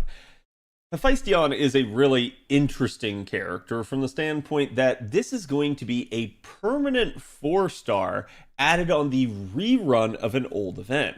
Now, those of you guys that have paid attention to NA and its upcoming schedule, as well as especially JP going forward, should know that we are not going to be getting a whole lot of other reruns. And in the past, we have had new units implemented on a rerun of an event. A classic example of someone like this would be King Protea on the back end of the CCC event. But the issue at play with a lot of these is that they often end up being limited units, and that kind of left them with no recourse for additional banners. They kind of tried to find times to work the units in on another banner to make them less rare, but I feel like the devs often had difficult sort of times trying to come up with adequate points to actually give them another banner. I think they tried to make it where it made the most sense to put them in, but in some of the units' cases, there were not always clear sort of examples of when that should be done. So looking at Hephaestion, one of the things that I think really pops out is the fact that she is an actual permanent unit. This is good for a couple of reasons. One, because it does mean that Hephaestion can spook you outside of her banner here. And two, it does mean as well that you will be able to pull her with future 4-star tickets, assuming they don't change them to, like, say, limited only or something. But this does mean that you guys have a pretty clear, easy route to more Hephaestion. Plus, she will have other banners into the future, so just keep that in mind. Now, who is Hephaestion and why should you care? Hephaestion is going to be our first single target pretender. She is arts and she has over 100% charge in her kit. That alone should tell you why you should care, because this means all of a sudden we are just starting to work with things like Black Grail and just making a lot more stuff possible. Thankfully, with regard to her, I don't have to do too much to really extol her virtues in the preamble here, as I can instead just go through her kit, and you should see why she has the capability of being a legitimately good unit for you. Now, in a lot of cases, you're not going to have her or anything like that, so don't feel obligated to roll, because again, she is a permanent unit, but I can say that you will thank yourself for having her in certain niche scenarios that do pop up from time to time. Certainly, it's not going to be one of those deals where you had to have her, but having her will make your life a little bit easier. So, again, you can try to opt to wait for her to spook you, or you can try to get her with a 4-star ticket, but the shortest route will be actually rolling her banner. And remember, she won't be able to spook you until that initial banner is over. So, let's go ahead and talk about our newest addition to the roster with regards to the Lady Rain's Case Files rerun. Hephaestion, again, is going to start out here with basically 9.8k attack. This is going to be pretty close to 10k. This is exactly what we want to see out of a 4-star. This is a very healthy attack number. So again, for a 4-star, Hephaestion's damage should be relatively good, especially since she does have steroids in her kit to help her pop off a little bit more. She only has 11.1 HP, and that's going to be kind of a problem. That's going to be something you're going to want to watch out for. Thankfully, as a pretender, there's not going to be too many classes that actually have effectiveness against her, so you shouldn't have to worry too much about this. In fact, remember, the real niche of pretender with regards to FGO is killing alter egos. So, especially there, that will work, but remember, too, that you can get away with working against the knight classes, so Hephaestion should be at least adequate in terms of health for being able to stay alive. Plus, as an arts unit, you're probably going to be supporting her with some of the best sort of defensive supports in the game with regards to Castoria. Taking a look at her attribute here, she is Earth attribute. She does have star absorption of 98. This is a little bit lower than average for a pretender, but it's still kind of square in the middle as far as star absorptions go. Her star generation rate is 19.8%. This is definitely a nice amount for her to have. Her NP generation rate is only 0.59, but I think you'll see it's not really going to matter, as again, if you remember, I already talked about the fact that she has over 100% charge in her kit. Her NP charge defense is 3%, which is just right on the money, and her death rate is 17.2, which is, slightly less than average, so this would make her at least somewhat decent against death-proccing units. Her alignment is neutral balance, so again, another rare coupling there. Not too many things that are going to be able to enhance that, or again, basically be able to counter it. Her gender is female in spite of a lot of the story kind of going on. And if you guys want a little bit more of a deep dive into that, I highly recommend checking out the El Malloy Case Files anime, as well as the light novel that is out for it. She is a hominidae servant, a humanoid servant, and a loved one, which again is Brynhilder's beloved. And she is a just normal servant and then also weak to enemy Elish. So not a whole lot of traits to actually be able to exploit against her. So definitely an interesting thing for her there. Her deck here is going to end up being double arts, double buster with a single quick card. All of her hit counts are precisely average. So nothing more really to say in that regard. Not good, not bad. But the fact that she does have double buster and double arts is going to work really well with one of her steroids, as you'll see here in a minute. And again, especially the double arts card there on the back end of an NP could allow her to get some decent refund, especially with that 0.59 NP charge attack rate up here. So with regards to her actual kit, let's go ahead and talk about the skills here. She increases her own arts performance and buster performance for 3 turns by up to 30% each. This is definitely a solid number, and this is why I pointed out the deck being the way it is, because it means that 4 out of 5 of Hephaestion's cards are actually going to end up being buffed by this. She's also going to grant herself an attack and defense advantage against the caster class for 3 turns. You may have seen this before with a unit like Semiramis, and this is definitely a lot more in tune with that. This means she's going to deal 2 times damage against them as if she were an actual effective class against them, and take 0.5 damage from them as if she, again, were an effective class against them. So it's really, really nice, because as you already know, we basically, as a pretender, have an advantage against alter egos. We have a slight advantage against the 3 knight classes.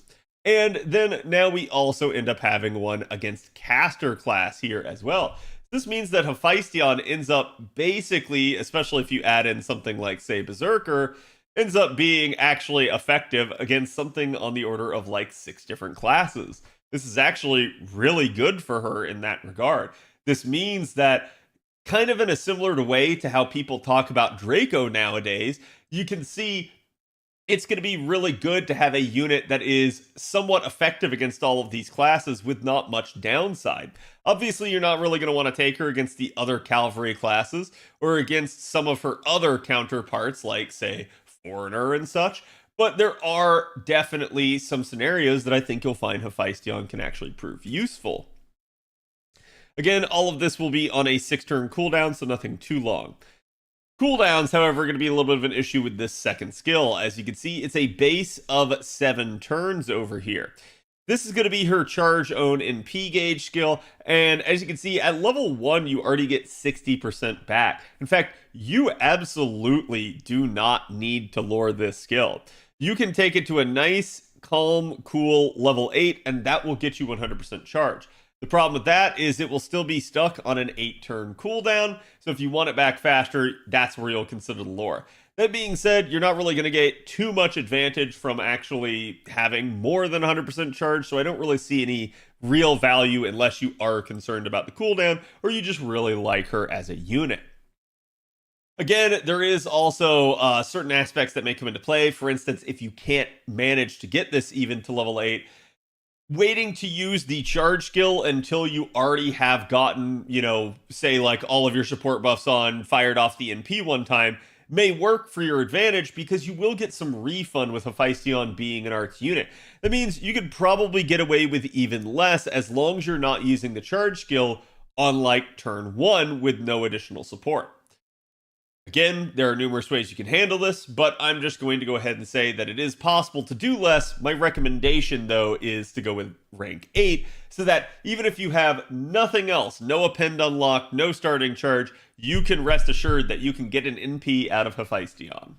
And that can be really good if you have to, like, rotate her in from a back line or something like that. Her third skill here is a 500% chance to draw attention of all enemies to self by 300% for 1 turn. Put in layman's terms, this just means she's going to taunt everybody for 1 turn. She increases her own defense for one turn by 50%. This is definitely a solid amount, as again, it's pairing 50% defense with a taunt, so she's going to take less damage on the turn that she's soaking all the hits. Really nice of her to have this rather than it being decoupled or added to some other skill, so that you don't, end up taunting everything to you and getting your unit killed. Not going to really matter if you're just farming single enemy waves with Hephaestion, but it could matter in the case of a boss fight with break bars and, again, additional adds and stuff like that. She's also going to increase her NP generation rate for one turn, and then in a weird way, she's going to absorb the party's curses to herself as a demerit. Funnily enough, Hephaestion can actually be pretty decent for things like, say, Fluffy in LB6. But again, there are numerous ways that you could kind of use this to your advantage and get the curses off of everybody else. And then if you have a targeted cleanse skill, you could put it just on her instead of having to try and cleanse the entire party. So this aspect of the skill has some niche uses, and it says it's a demerit, but it can actually be a strength depending on how you use it. Still, though, probably the biggest reason, in my opinion, to use this is going to be the increase to her NP generation rate for one turn. This is going to be a good candidate for luring it because at rank 10, and you don't have to lure this, but at rank 10, you're going to get that 50% defense, you're going to get 30% NP gen, and it's all going to be on a 5-turn cooldown. So in a boss battle, you're going to be getting back to this a lot faster and having it really help you out. Certainly, though, at rank 9, you may be able to squeeze out 28%, but we're going to talk about some refund numbers here, and please keep in mind that is going to be assuming rank 10 on that. So just keep that in the back of your head. For passive skills, she gets a unique independent action BEX, which is going to increase her crit damage by 12%. She gets Camouflage B, that's going to increase her own critical attack chance resistance by 10%, and critical star generation rate by 10%. And if you'll remember, she actually already had a pretty good star gen rate. Her territory creation is also EX, increasing her own arts performance. This is going to help out not only with the cards, but also her NP, and it's refund and damage, so it's really, really nice to have that. And then, to add in, she also just has a default passive that increases her own NP damage by 10%. Just flat out, 10% extra NP damage given. It's worth noting that this also can be doubled up by someone like Oberon. So if you have his third skill, this is going to instead become 20%. So a really, really nice thing to have there. Now, there'd probably be a lot of people that would tell you that you don't need the mana loading on Hephaestion. You might. You might not. It really depends on what you're trying to do. So to give you an example of where you might, it might be a case of maybe you need Hephaestion to take out like 2 waves, but not a third. In that sort of scenario, you might be able to end up starting out Hephaestion with something like mana loading, have some carryover charge, and then maybe an additional 50% charge on top of that. Basically, if the carryover was, say, like something like 30% from either Castoria or a Koyanskaya of Darkness, you name it, right? That right there would be enough to get Hephaestion to full without too much active investment in her. That means any other charge in the comp can go to the other unit that maybe is required to be able to fire off their NP for, like, say, the final wave or something like that. Maybe it's a weird 1-1-3 type of node. But doing that would get you to 100%, and then you still have her 100% charge skill for the next turn, allowing her to follow it back up. So that's where having the mana loading can allow you to do more with less. It's also entirely possible that just with the normal sequence of events, that having the mana loading unlocked allows you to defer a Castoria 20% charge skill and NP gain skill to a later turn. This may help you if you're trying to focus on getting enough refund against certain particular enemies depending on the structure. You should be okay as long as you're killing, but even in a scenario where you wouldn't kill against something like, say, a Berserker, this may actually be the way to squeeze out even more NP gain and make sure you have enough to complete a third NP in a chain with, Oberon or someone like that rotating in. So being able to defer a button press till a later turn sometimes can save you, and that's where, again, having something like mana loading actually maxed out can really be nice. That being said, where I think a lot of people are going to focus is on this third one, because Hephaestion actually has a nice synergy here. This is anti-Lancer attack damage aptitude.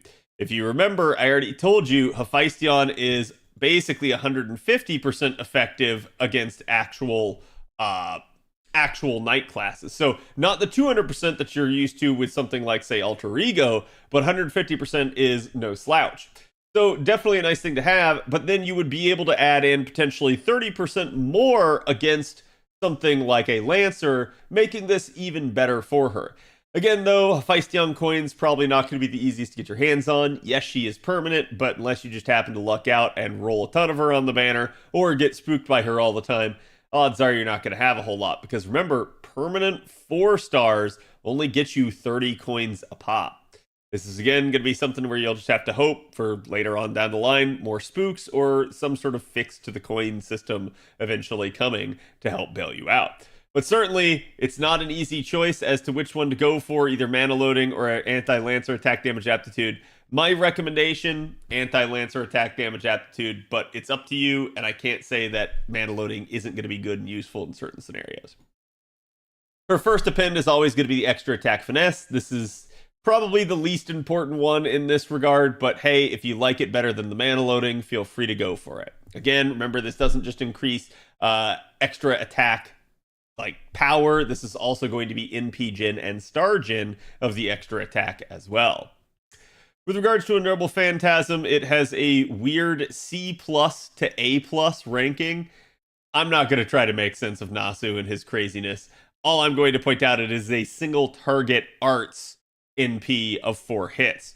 It's going to deal damage to one enemy, and then after their damage, it's going to reduce their buster and arts performance, their resistance by 10% for 3 turns. It means if you're hitting the same boss with Hephaestion over and over again, you're going to be stacking these. It's a 3-turn duration, so you're going to be able to hit harder and harder and refund more and more with each one of these passing by. So definitely a nice thing. And then to top it off right here, she has her overcharge that increases NP damage for 1 turn, activating before damage by 10%.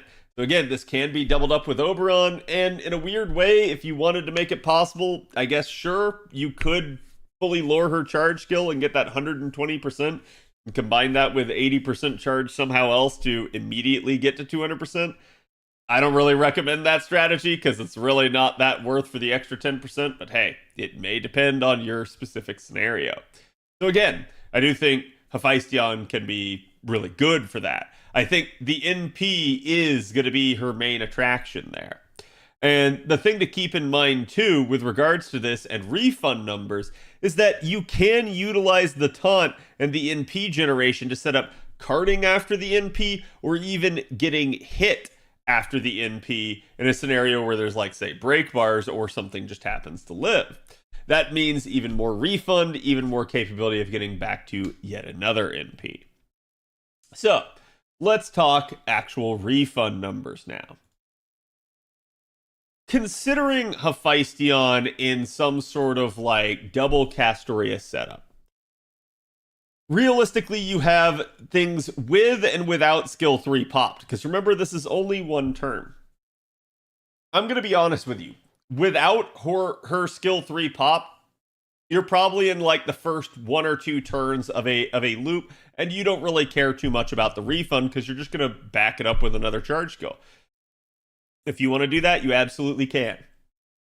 Looking at something like that with skill 3 popped, with double Castoria against a Knight class type of enemy, you're looking at about 32.55% with no overkill hits. With even 1 overkill hit, that is 36%. And the reason this is important is because in a Hephaestion 3-turn with no mana loading at all, you would need 100% charge from double Castoria to handle wave 1. You would need either Oberon skills and the 30% refund to handle wave 2, or you would need Hephaestion's 100% charge to handle that wave. And then similarly, whichever turn you choose to use it on, you can flip-flop with the other turn. So you could use Oberon skills on turn 3, you could use Oberon skills on turn 2, which Be careful, make sure you don't use Oberon's third skill until the final turn. But regardless, the whole point is there is plenty of charge to go around here as long as you can hit this 30% refund number on at least one turn. That's the big thing to keep in mind. And so I just told you with skill 3. Without skill 3 at 0 overkill hits, you're looking at 27% with double Castoria against 2 knight classes. It's 30.84% with only 1 hit of overkill, which means you did kill the enemy. So I think that's a pretty safe assumption. You will get back to 30% against a knight class as long as you're using double Castoria and you do kill the enemy. And that's without skill 3 popped. So pretty safe there. However, going up against casters, it's even easier. So what about Berserkers then? The class that naturally gives the least refund. In that sort of scenario with double Castoria going up against a Berserker with skill 3, you're at 26%. And that's 0 overkill hits. With even 1 overkill hit, you're at 29%. Without skill 3, this gets a lot worse. At that point, you're at 21.93%. And basically, with even 1 overkill hit without skill 3, you're at 24.67, almost 25. So neither of these two numbers are good. You'd have to start looking towards, again, getting like max overkill hits and stuff like that in order to actually hit 30% without the skill 3 against Berserkers.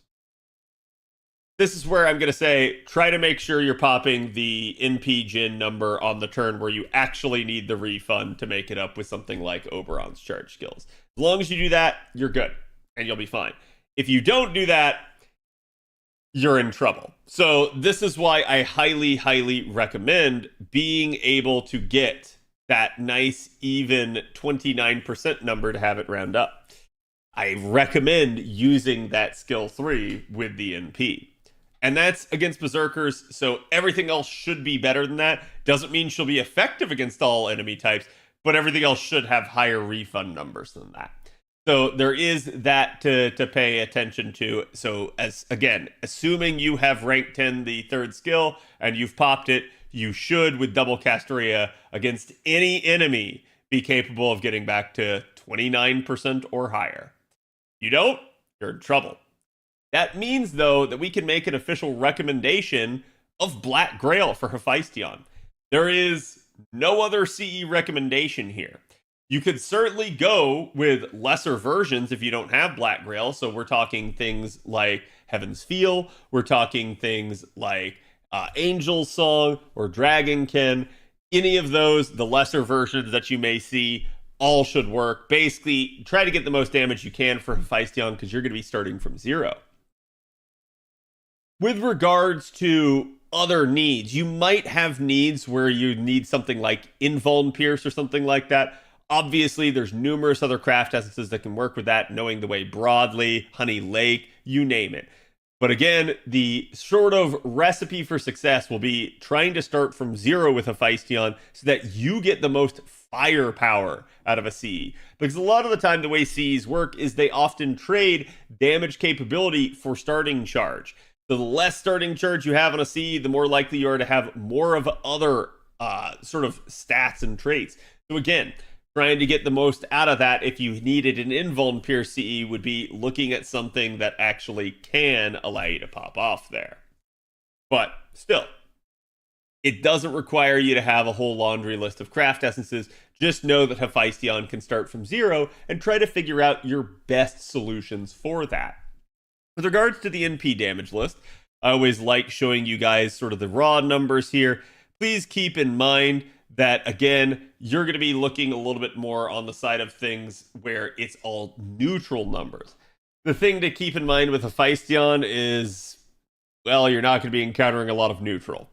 So while these numbers are all neutral, they are all in a vacuum. They don't include anything with regards to external buffing or mystic codes or, again, craft essences being used. So these are just very sort of in a vacuum type of numbers. They're good for comparative analysis, but not much else. And again, the thing to point out here is, for no other reason, we can at least point out that Hephaestion sits on top. And the reason for this is because Hephaestion's the only single target pretender at the moment. Still. Every other pretender has been AoE. So, as a result, he kind of sits alone in that regard. You do have units like Oberon that show really strong on this, but remember, the one assumption that this list does make is that the unit is using their own skills on themselves, which means Oberon's using his own skill 3 on himself to achieve this number. Without that, Oberon's number is going to be far less. So just keep that in mind. It really depends on who you're sort of devoting as a carry. But yes, this absolutely can go up and be enhanced, and it really just depends on what you're trying to do. So let's go ahead and, for our own sake here, try to start talking about Hephaestion and her own numbers. And I'm actually going to go ahead and zoom this in quite a bit so that you guys can see. And I figured this would be an easy way for you guys to be able to tell. So, to give you guys an idea of Hephaestion's damage, remember, you're 1.5 times effective against knights. So basically at NP1 with double Castoria, Oberon, and a level 100 Black Grail and level 10 Neoplug suit.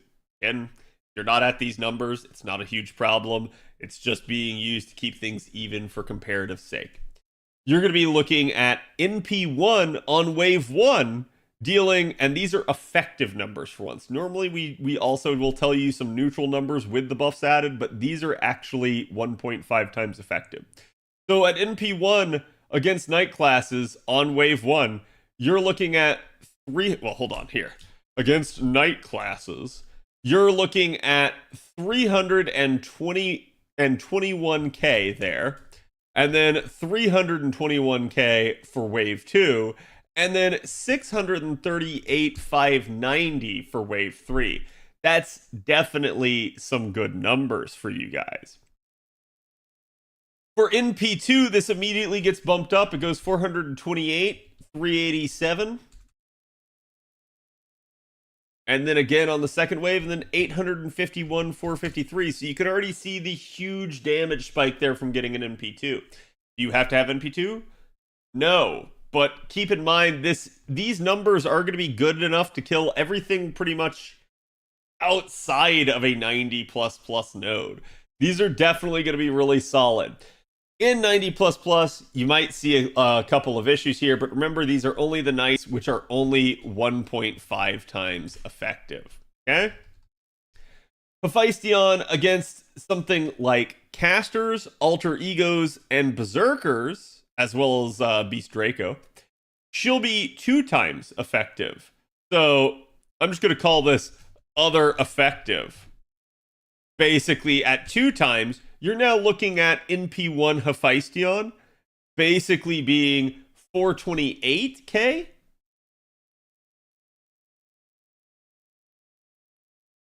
And then 851. So pretty much the exact same numbers as up here at NP2. So NP2 of 1.5 times effective became NP1 of 2 times. And then basically NP2, you're now automatically looking at 571, 183, 571, 183, and 1.135271. So you're definitely getting a lot more firepower against 2 times. And that's, I think, going to be her real wheelhouse. That's going to be where you really want to use her, is in alter ego killing, in effectively berserker killing, and again, potentially even caster killing. This does allow you to sort of compensate for needing a good, powerful single target, as she does have such wide coverage. It's not going to help you out against assassins and riders, but for the majority of other classes, Hephaestion will be pretty decent for you. And that's the thing to keep in mind. Now, there are other comparisons, as again, as I'd like to point out, this is just Hephaestion's numbers here. So, for something like Saber comparisons, we've got the Trung sisters who are also coming up. So you guys might be curious about them. Trung Sisters at NP1, you're going to be, and again, this is going to be versus Lancers, so something that they're actually effective against. You're going to be looking at 354k, then 494k on wave 2, and then 997k on wave 3. So this is going to allow you to at least be able to see, yes, there is some real potential damage spike, you know, right here compared to Hephaestion. This is where the 1.5 times versus 2 times effectiveness really will come into play. That being said, at least for Lancers, you know you can boost Hephaestion if you can get that third append unlock for even more damage, kind of making this a little bit closer. Still, Edge is probably going to be the Trung Sisters, so that's something to keep in mind. But the whole point is, if you didn't have a really solid single target, yeah, you can do some decent work. And certainly, as you start getting higher in P levels of the 4-star that is permanent, yeah, you're going to be rivaling 5-star damage or even outpacing it in a lot of cases. Someone like Saber Medusa,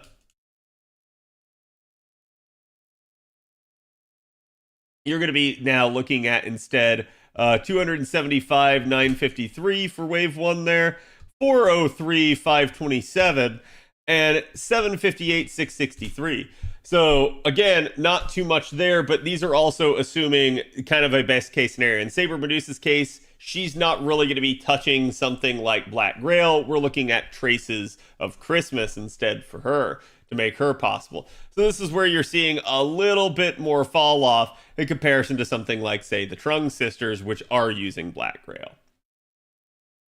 Hajime Saito is another one that you guys will probably want to pay attention to. Saito's numbers are going to be 401, 402 there for wave 1, 454, 922 for wave 2, and then 871, 615 for wave 3. So again, same sort of deal there. But Saito is going to be someone else that will be able to touch Black Grail. The thing is, Saito is going to also be a 4-star, so you guys might have multiple copies of him hanging around. His damage numbers definitely get a lot better. As just to give you guys an idea on the wave 3 numbers there, you're looking at 1.62154 million there, and then 1.4 mil basically for NP3. So realistically, his numbers can kind of outscale, assuming you had more copies of him. For archers, you're going to be instead looking at something like, let's say, Squirtoria here. Now, for Squirt, and I'm actually going to go ahead and bump that up. For Squirt, and you know, with her against Sabers now, you're going to be looking at 401, 459. 459, 641, so again 459,000, and then 887,000 against, you know, a third wave there. So definitely some easy comparisons, as you can see. Now do remember that Squirtoria has had that upgrade, but that upgrade didn't enhance Squirt's damage, it just gave Squirt more charge. So definitely some interesting dynamics there. For someone like, say, Emiya Alter, which we're just going to call EA. For EA here, it's going to be 430k basically for wave 1, 565 for wave 2, and 1 million for wave 3. So definitely some decent numbers there with that. For a unit like, say, Moriarty, who's going to be Buster, please understand that Moriarty is going to end up having that synergy with Oberon that's really going to help him out. Also, though, Moriarty is going to be using Cranking instead of Black Grail because, hey, he's one of those 50% chargers that's just shy of being able to start from 0. Now, he's going to be looking at 228k basically on wave 1 at NP1. 319k for basically wave 2, and then 836k for wave 3. So definitely some interesting numbers there, but you can see how it actually, because of the lack of Black Grail, ends up falling short of the other two who can use Black Grail. But still, all compared to the original Hephaestion numbers here, you're definitely getting some interesting numbers there. And then to compare Lancers versus Archers, we've got Enkidu.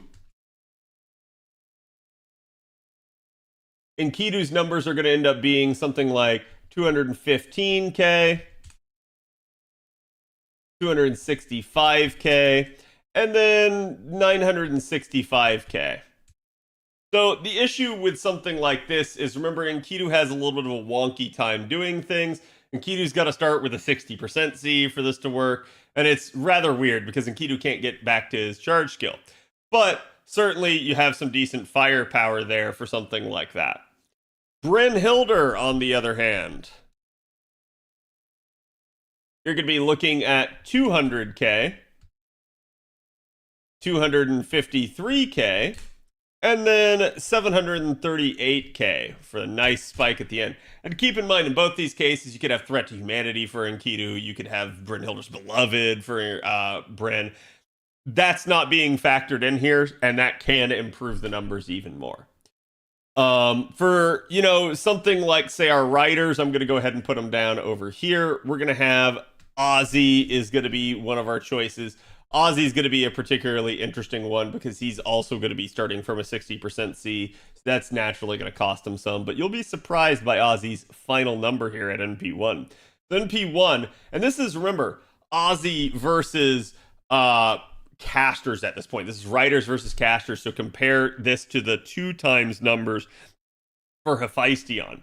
You're going to be looking at, basically for him, 211k on wave 1, 211k on wave 2, and then 1.3 million on wave 3. So huge power spike right there working out in Ozzy's favor.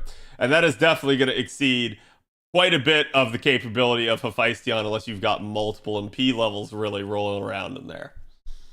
Then for our next comparison here, we're going to end up having Mabe. Mabe's going to end up being another really strong one in niche against males, but we're just going to show you the raw numbers here. It's going to be 132 on wave 1, 211 on wave 2, and then 811,000 on wave 3.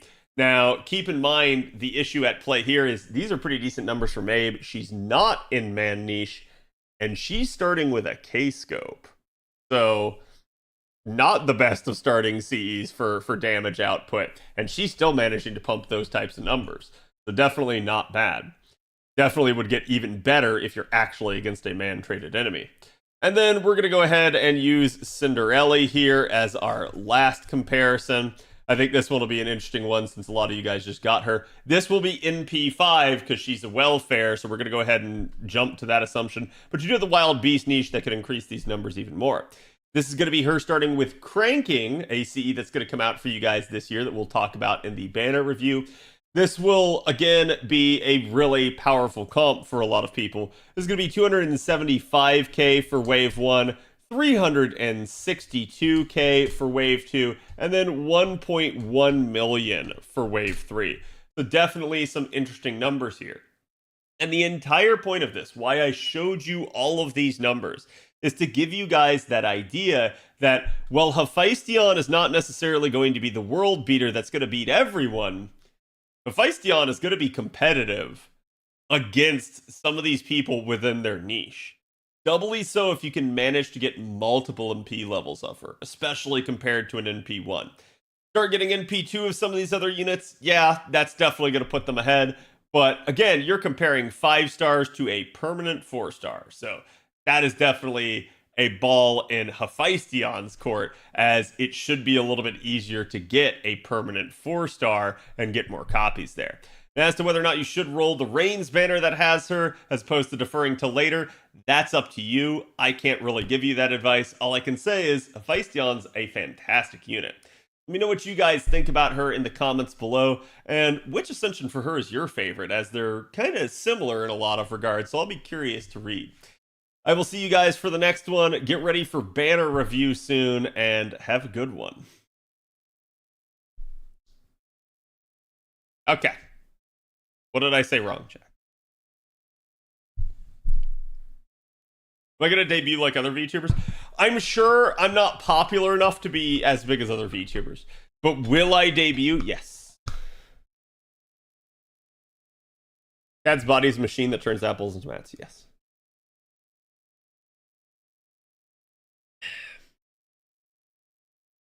Stage 1, by the way. Yep.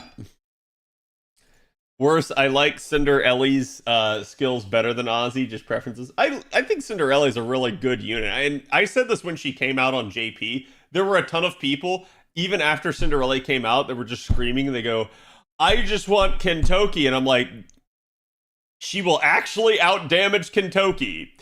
And I think people, like, were just not paying attention to that, or they like didn't have Oberon, and that's fine if they didn't. There were a ton of people when Oberon originally came out on JP that they didn't roll him, and then they regretted that after the fact, and they started screaming for him. So there were those things.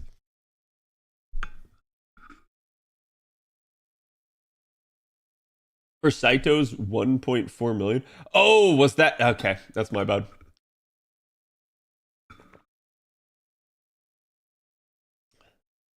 I definitely didn't expect you to open the spreadsheet here, but it's a good idea.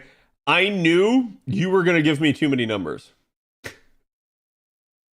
There's no way to do it. Actually, I kind of like this because I don't really like writing it all on screen, like one by one, because then you guys don't get to be able to see it. But like now it's here in the video. You can see the comparisons. So I think this is how I'll do it going forward. I think this will help it.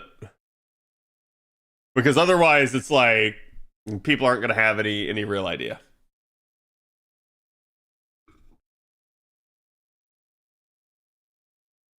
Liz is a great character, yes.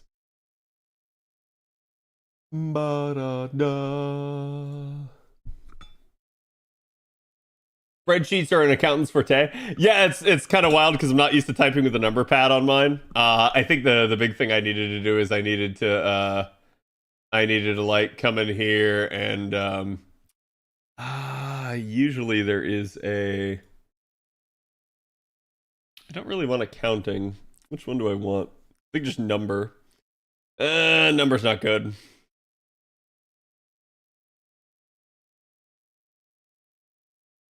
I don't want currency rounded.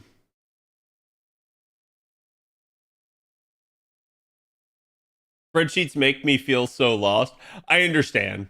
And that's why, like, if you see me use spreadsheets for stuff like this, guys, please keep in mind, I'm going to keep it pretty, like, kind of simple like this. I don't expect me to go crazy with them. It's actually hilarious how Moriarty compares them with competition rip. I mean, Moriarty, remember, he's got that double dip with Oberon, right? Like, Oberon gives 50% buster up. That's strong. What Oberon can't fix is Moriarty can't start with Black Grail. And as a result, these are stupid. Like, it just is. It's 2 to the left of the numbers button. Yeah, I don't want to have to like sit here and hit decrease decimal places. Usually there is a actual like format that I can choose that will allow me to. Because like I think the only other way would be to do this and go boop. Nope, sorry. Like that. So there you go. That gets rid of them. It's easy to follow. Yeah. Moriarty was my GSSR last year. Moriarty's a good unit. He really is. And like I think that's one of the reasons that they didn't want to like give Moriarty a lot of attention, is because they knew they had Oberon around the corner and they knew what that was going to do to him. It really helped spike his damage. So I think they're a little bit like kind of afraid to do more. Also, for those of you guys that didn't see, I did get out the Takaru and Koyan Sky of Darkness videos. I still have the Gray video to get out, and I still have Hephaestions, obviously, now. But we will be doing this one and that one. Maybe tomorrow. I don't know if I'll do them like 1-to-1. I may string those two along, because like I needed to get Yamato and Koyan Sky out, because their banners are ending. But like Gray and Hephaestion, they're less time important because they'll be out before that point. Wish Hef wasn't exclusively on Rain's banner. this far. Does she have a second banner? I feel like she has another one. Will I review Reigns too?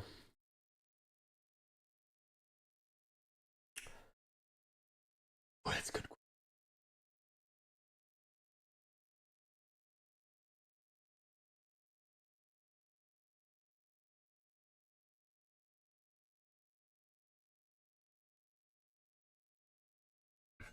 Maybe.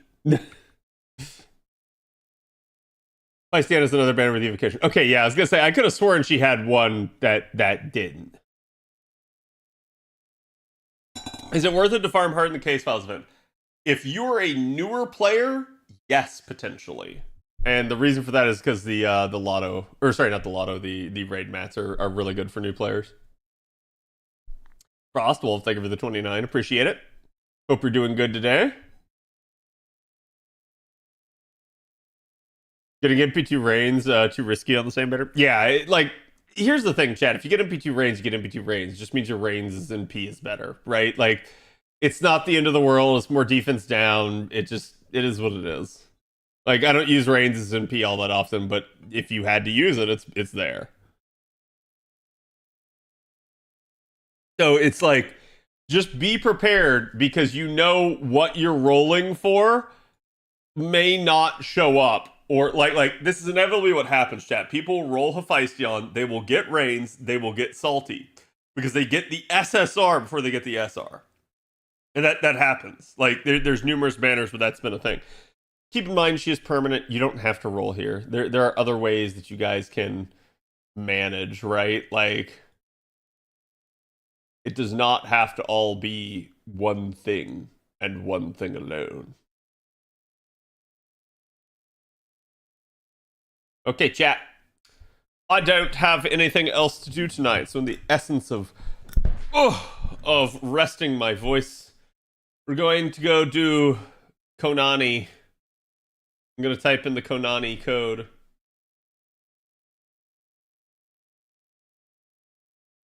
Ask Faye about Fujino while rolling NP11 Charger. Yeah, I believe that. I actually believe that. I'm sure Faye had a time. In fact, I think Faye's told me about that one. It's banner during New Year's 2025. An evocation part 5 banners for Reigns. Peanut, I'm so glad you did that. Now, when I post the video, please go into the comments and say that. Because I'm never going to remember. Like, I'm dead serious. I will never remember that off the top of my head.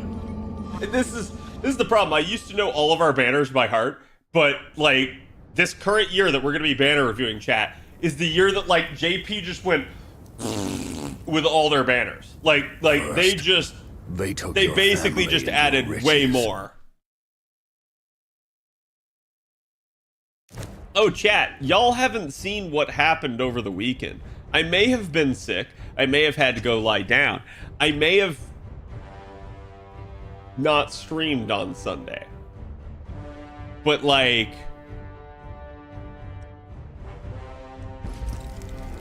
we did things.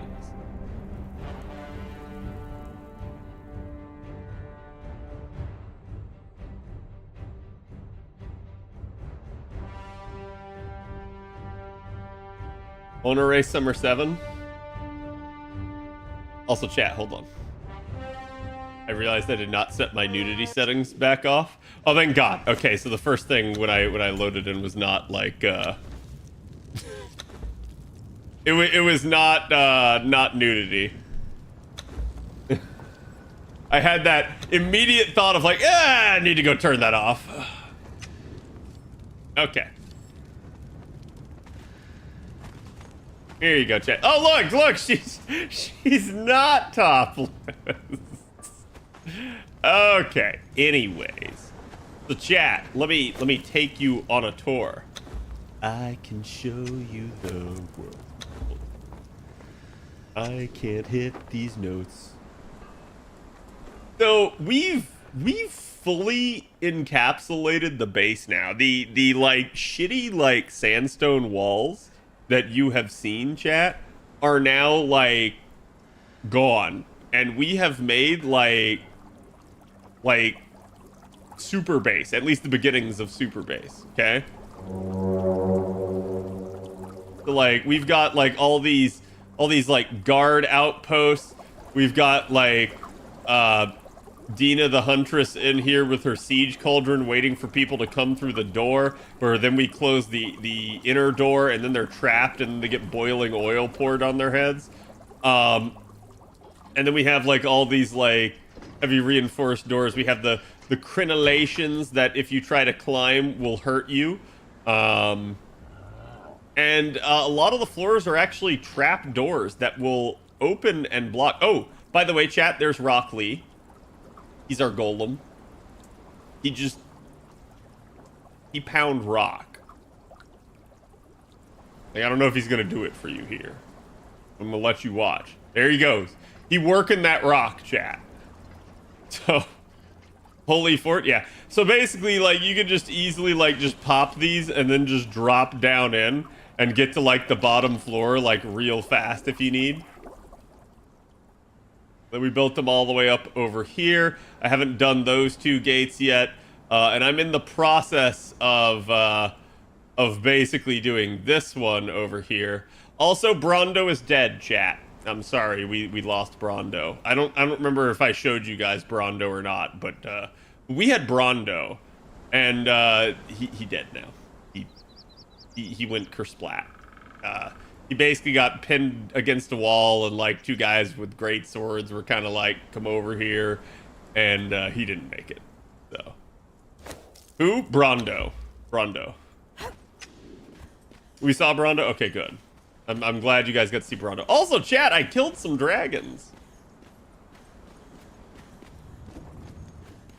You refill my stuff here. Oh, and you'll love this, chat. So, you know, we have thralls in this game, and thralls are, you know, very hit or miss. Sometimes you get some good thralls. Sometimes you don't get some good thralls. So, now when you don't get good thralls, we have a solution for that. Let me show you. Not the Slayer of Thoughts. Oh, okay, so hold on. Hold on, chat. So, first I got Brendo. I got Brendo, replacement for Brondo TD. Because he was a Destroyer of Thoughts, right? Wait, where did I put my other companion? Oh, there she is. Yes, but now we have Delenzia, Thought Hunter.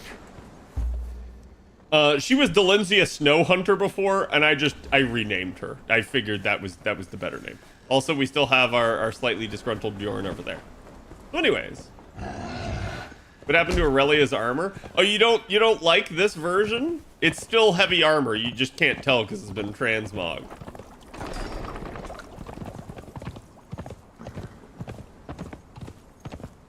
The title lives on, exactly. It's been handed down. Don't worry, chat. We'll find another Brondo. As VIP said, we'll name it Brondos. But so anyways, a lot of the times I like to, you know, go for my scenic climb. I get up on the top of the highlands and I go like, wait a minute, there's thralls up here. And I said, I could use a good clubbing. They go like, this one's not that worth. It's only a fighter 2. It's not a fighter 3. It's not named. It's not got anything special. So then, chat, instead, I just, you know, knock it out. And then I go like, normally I'd just like butcher this and like, you know, take the loot and the parts. But instead, now I can get a... Hold on, I'm just making sure they're not named. Okay, none of these people are important. So then I just go get on Dunstallion, who is still alive. Out of everything, Dunstallion has lived. And we gonna grab this Nordheimer fighter too. Gonna run back to base here. You guys can see the entire, you know, full tilt of the base. Oh god. Hey, look, she's like shield surfing, kind of. A lot less ass. I don't know. Wait, oh, so hold on, chat. Y'all gave me all sorts of shit for like the ass, and you actually just wanted to see it. That's what I'm hearing. So, anyways, oh, okay. Oh, not. I can't show you that, chat. I can't show you that. I can't show you that. Nudity is not on. I can't show you that, chat. I'm sorry. Oh, God. Well... So anyways, I was going to go sacrificially, you know, deal with this person. We can't seem to do that now. So, like, I know. Let's actually see what happens. No, let's not take it that way, because that was going to be bad. But I should have somewhere that I can basically put this person where they can't get out.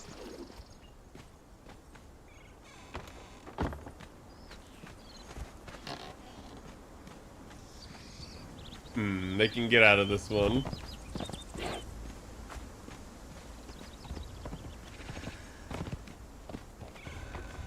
Wait, where did they go?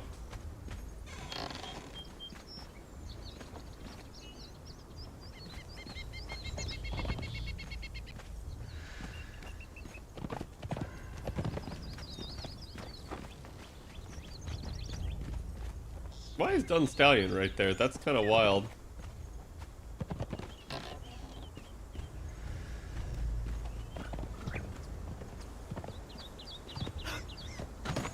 Ah, Dun Stallion, what are you doing? How are you swinging in midair? Okay. We're gonna close that. Oh no, she can get out of here. Darn it! Keep trying to find a place where I can keep my women's. Okay, we're not looking, chat. You're seeing nothing. There is no nudity. I actually think I'm okay to show it with Conan, but, like, I don't want to take the risk. Not with how Twitch has decided to be.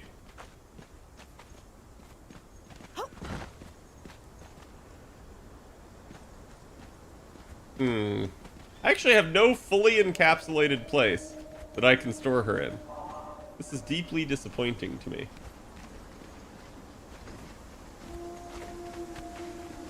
Well, I guess I kind of do. But, like, worst case scenario, she gets up and she starts making a ruckus. And then, yeah, she's gonna end up getting beaten up. So, we'll just leave her in there, and I think that'll be safe. Oh, it's a boblin. The wild boblin of the mosses. Okay, so we're not looking, chat. We're not looking. You're not getting to see it. There we go. Is this the Blonde Girls Guild? I wish, chat.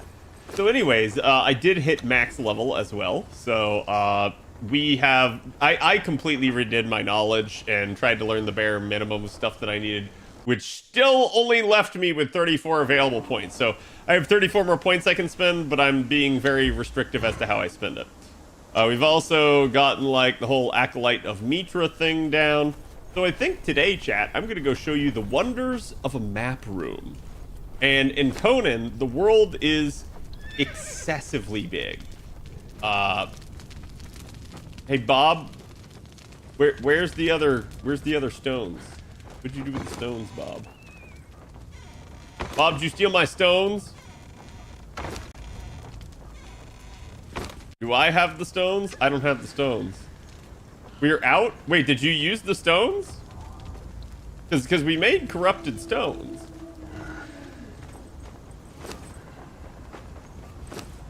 The corrupted stones for the map room.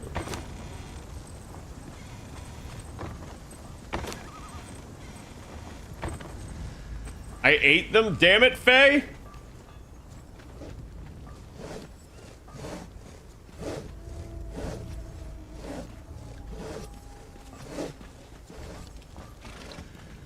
Faye Lithivore confirmed. I'm deeply terrified if Faye actually ate them. That is not healthy, Faye. You need to regurgitate those now. Because they look like this, and there should be 200 of them.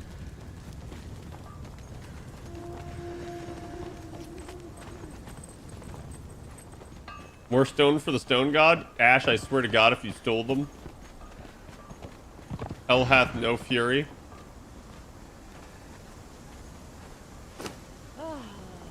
Okay, we're checking. We're checking. Oh, by the way, Bob, if you want to learn the Yogg religion, there's the skull of Yogg here in this crate. Just talk to it.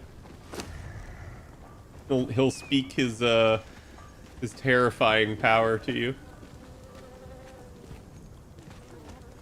What? Don't worry about it. But like, no, really, I can't find them. I don't know if you like put them in a chest somewhere.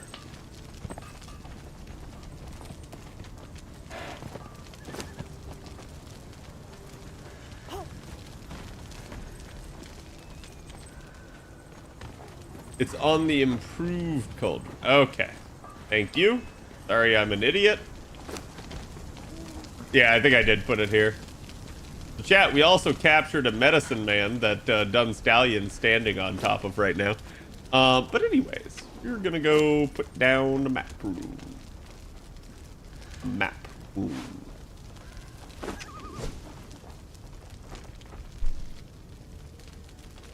Bob, I can make a shallow grave for resurrecting the dead. So there's that. Like, I don't know if you want, like, undead minions, but, like, hey, it's possible. Anyways, chat, what I was going to show you was the sacrificial stone, where I was going to sacrifice someone. But apparently that doesn't obey the whole nudity rule. Cad, have you built the pleasure dome? We are standing in a dome. It is full of strippers, so yes. Yes, we have. I can safely say that. Okay, so this is the map room. I need 35 iron reinforcements, 75 alchemical base, and 50 crystal. Wouldn't be too hard, considering I made a shit ton of iron reinforcements.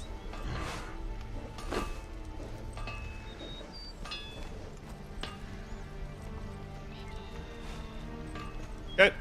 God, I cannot see. I need 75 alchemical base.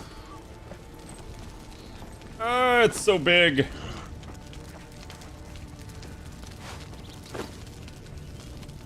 Okay. And then... how much was it? Was it 50 crystal? Okay, so let me take that. And dear God, I've got to turn that off because I'm just not going to be able to see otherwise. We waltz on down here to our already completed map room, chat. Yes, that's right. I've already built one of these. I'm building another. Because what a map room allows you to do is any obelisks that you found out in this gigantoid world, I can teleport to once I've attuned to them. So it's kind of nice. And I believe this is the closest one. Let me double check. Yeah, it's the closest. So we're gonna hit this one and we're gonna go buck.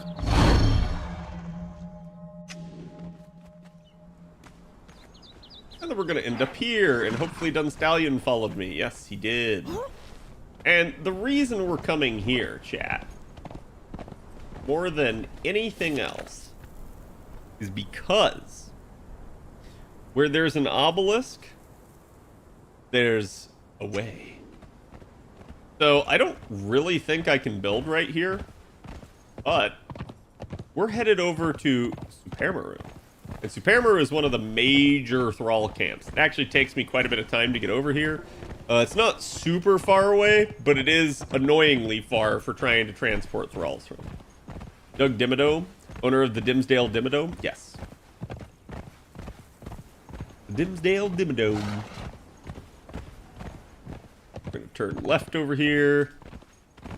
Not to get lost. And up ahead is Supermaru. It doesn't look like much right now, but now you're probably seeing that Supermaru is a little bit bigger than first meets the eye.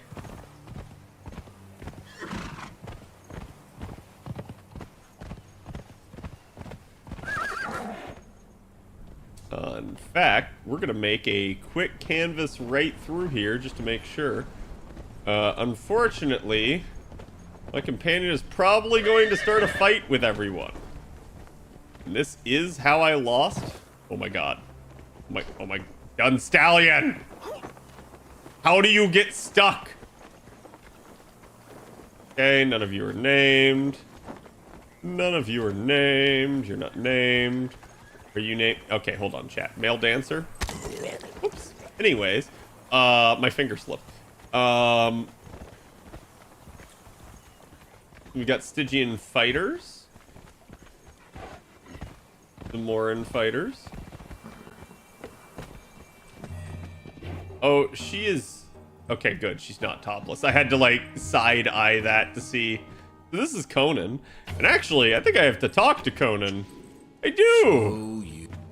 So any fool can see that you need answers. That didn't activate. Left hanging for the vultures on that cross. A cursed bracelet that keeps... I wandered for a while after I pulled you. Okay. Now I have to use a fragment of power.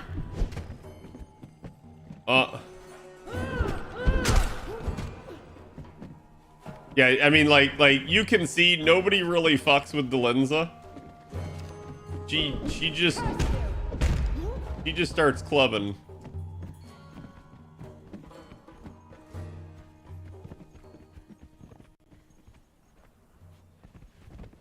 Okay, none of you guys are important.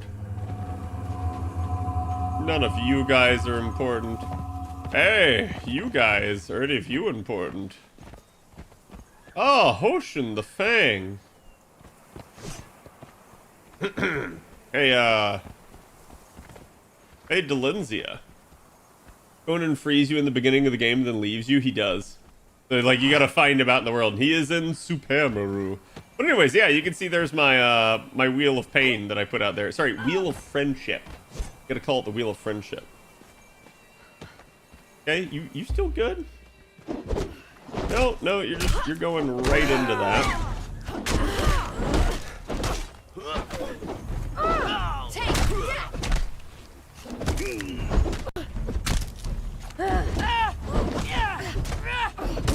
You picked the wrong fight. Everybody's unconscious. We clubbed them all unconscious, chat. Now we get our pick of the litter. So, we're gonna steal the Seneschal right here. Oh, also, is there loot? Hey, look, more Eyes of Set. And some steak and eggs. We're just gonna go run down over here.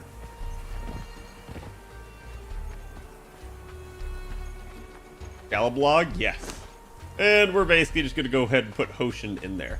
But in the meantime, chat. Why do I hear combat noises? There we go. No scorpion. No scorpion.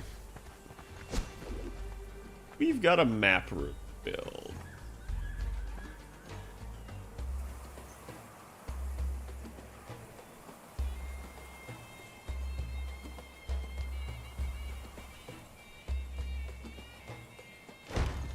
Okay. I placed it backwards. Please tell me I can move it. Oh, thank God. I just have to find some other location that I can successfully put it down in.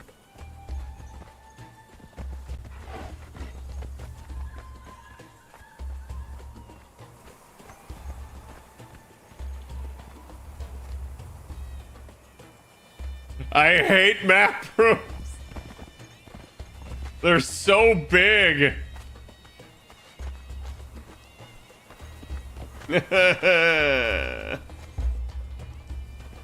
See, and the thing I hate too is like... Oh? Will it? Normally it won't let me do that, but that time it did. Anywho.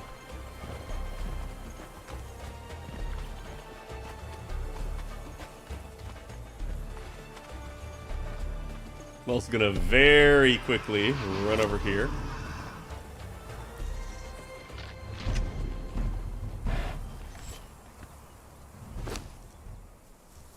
Grab my scythe. I knew I saw it.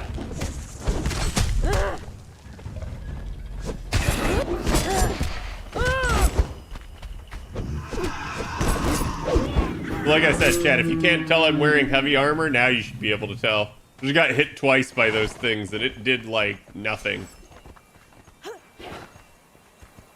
Yeah, tell them about my adventures in the cold place yesterday. Yeah, so Bob was going to look for the highest, like, element in the game, which is star metal. Like, it's the top tier. Bob found star metal, or rather, I should say, star metal found Bob. Because Bob died. Bob, literally, after searching for, like, half an hour, could not find any star metal.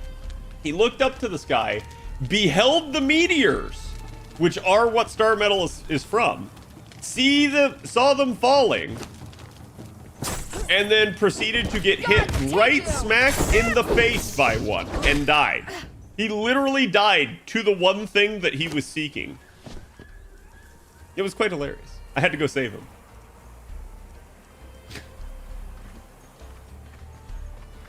So anyways, now we got a ocean effect.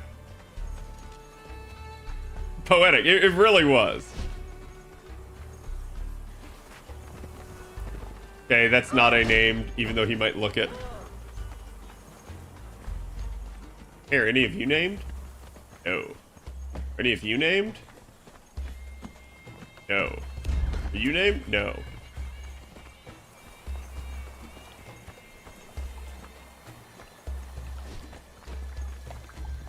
All those guys are assholes. Let's go check this person, but I doubt they're named.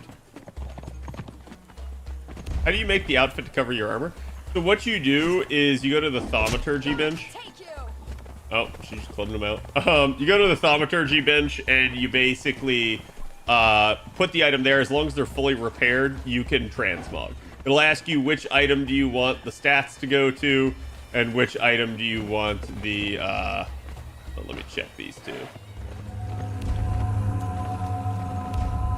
Oh, neither of you are good for anything. In fact...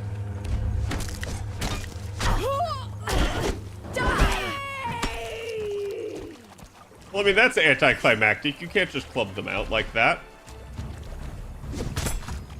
Sun's dying, you're kind of in the way. Then over there.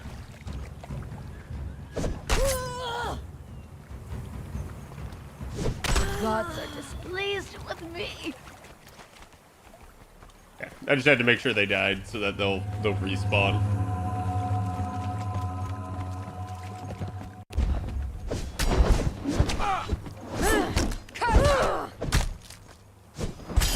Well, he's dead. Or disappeared, rather. Hey, you're kind of tall. Cat of the Thousand Lashes Overseer. Yeah, get her!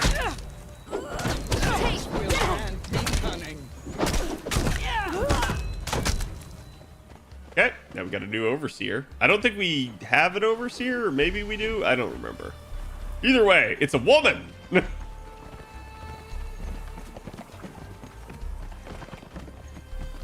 Into the void, falling forever, yes.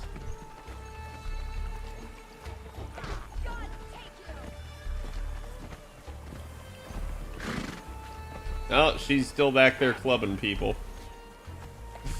This is the whole reason that I, like, built the stuff out here.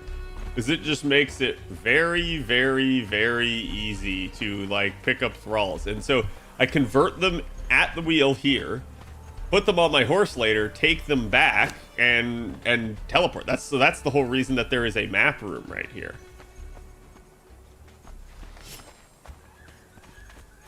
God, she just keeps knocking everyone unconscious. Like, it's not even a, like, there's no debate. They're all unconscious. If they aggro, they unconscious. Enemies at the gate!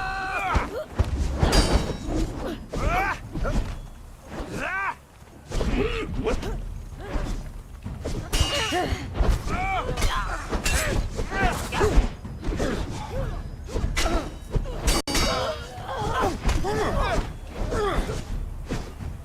Okay, this is dangerous for her.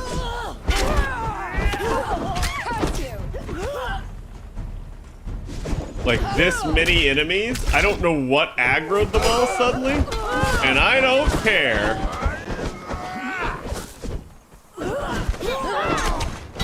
Give me that super armor, baby. Okay, now everyone is either unconscious or dead. Dad's gonna rubber band in the game. Yeah, so like the one thing that's kind of nasty about the game is the latency at times. And this is why, like, I've told people, is like, you need to prepare to, like, be hit. If you do that, you're good. By the old serpent invaders! Are you still unconscious? There we go. God. Brutal game is brutal, chat. Okay.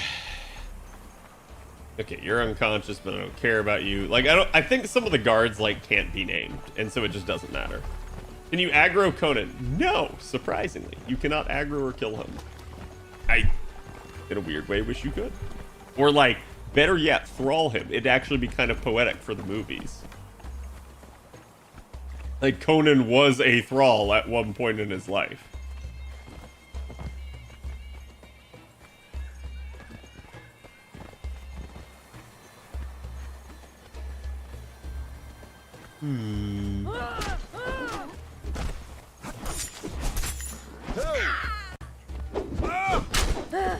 Out in the name of Set. Okay, down you go. I go to the stillborn god. I don't know what he's saying.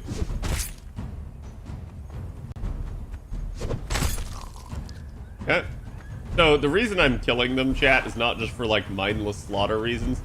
It's also just because, like, if I kill them, they will respawn later as something else. So it's like, it's to my benefit to kill them if they're not named. That way they have a chance to come back named.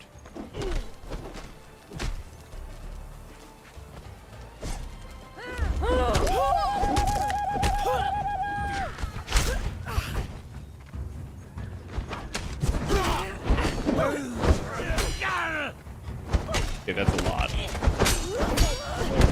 Be cunning.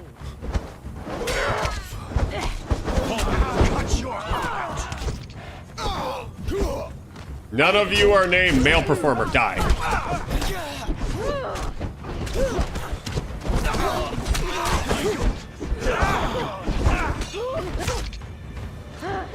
Take death!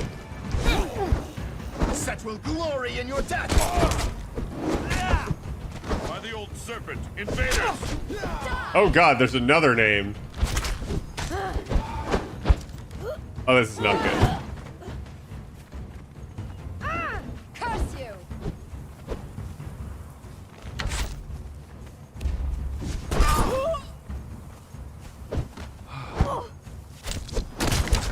Okay. God, Now everybody that remains is named. you picked the wrong fight. Okay, dude, I definitely, like, blocked you.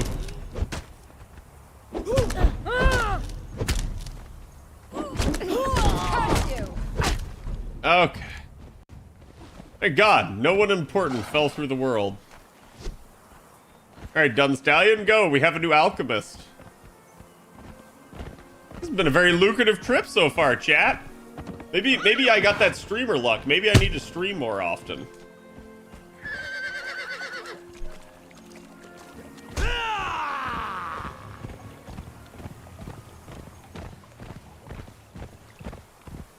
Yeah, there's certain, like, named NPCs. So, like, for instance, you can't kill this dude because he's just like a discussion NPC. You just go up to him and talk.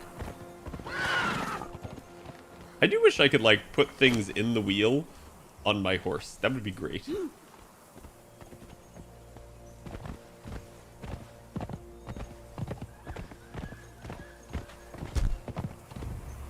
Oh god, I'm, like, stuck on the body there. I may as well grab the archer that was named, since, you know, so Supermaru is kind of a high-level zone. It's not the highest level zone, but, like, people here don't have the worst stats in the game. So, like, it's worth picking up potentially any name that I find here. They're not gonna be, like, the best, and they should be pretty easily replaced, but...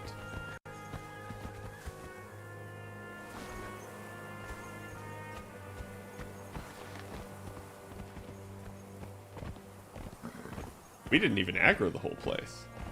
Kind of wild.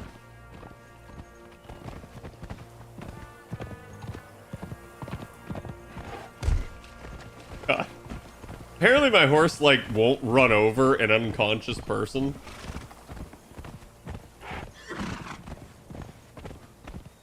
That's what keeps, like, rubber banding me backwards. Okay, up, down, put them in the wheel, get the stuff, go back. And so now that should be all the names that were right there. Hey, are you anyone? No. And see, it's funny because, like, they don't aggro on me. But, like, nope, there you go. She's already unconscious. Delenzia already knocked her unconscious. I love tapped her with my horse, and then Delenzia just goes up and just says, like, nothing personal, kid. What's up, Arch? Seeing them driven before you and hearing the lamentations of their women? Yes. Yes, I am.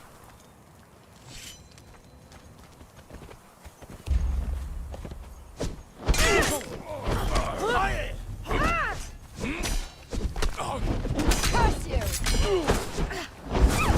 Yeah. Die! Got her. Oh, good. She has a healing wrap. I needed that. I see she already just went to, like, go club someone else. It's actually running a little bit low on water there.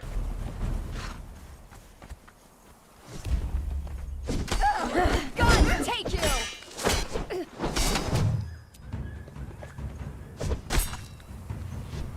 Yeah, so basically I'm just flushing the seed here.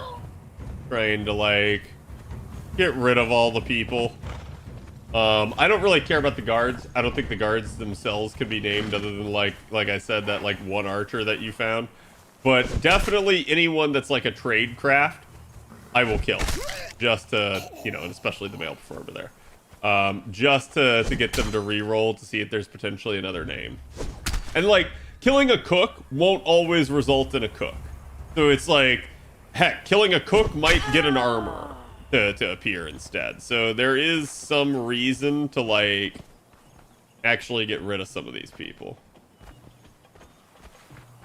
There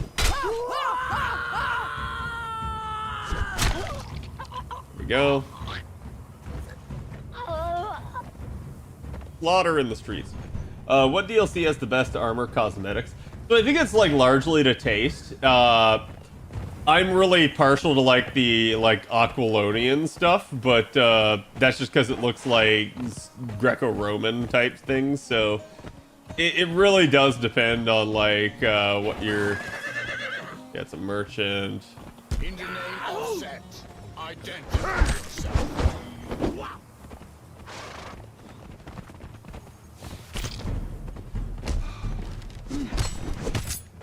All of them should be merchants. You're a carpenter.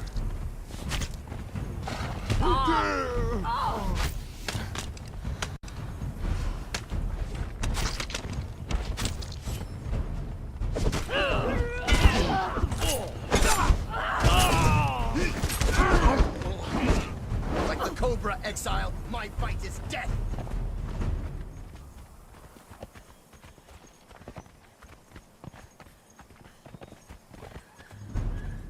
Just checking, because sometimes these dudes can be named, but I don't really want to tangle in this area. There goes Delenzia. God, take you! Oh, there's actually a truncheon here. Ow, hey, stop that. Name of Set, blood of the serpent. Enemies at the gate. Taste death! See, you can see this many people hitting her. Not only are they somewhat threatening to even me, but, like, it can power through my companion.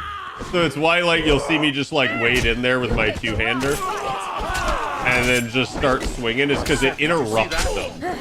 And so interrupting them will let my companion work. It'll also allow me to, like, deal damage to them. And eventually, we win out.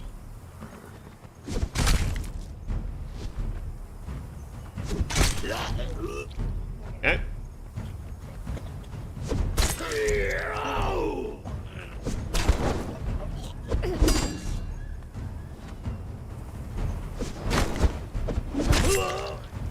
There goes another one.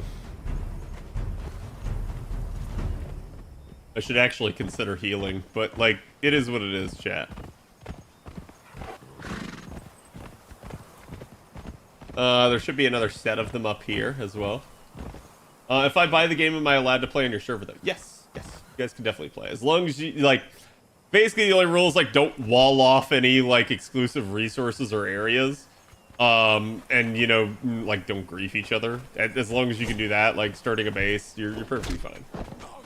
I've told people to, like, do their own bases so that they learn the game, and that way they, like, spread out. But, I guess in theory, it's like if you're really lost, you can feel free to, like, use any of everybody else's bases and such. People will tell you, basically, if they don't want you doing stuff.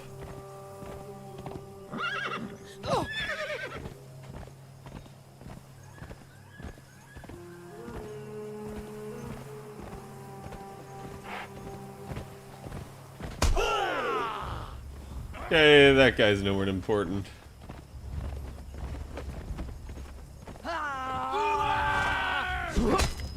That's another named alchemist. Like, what?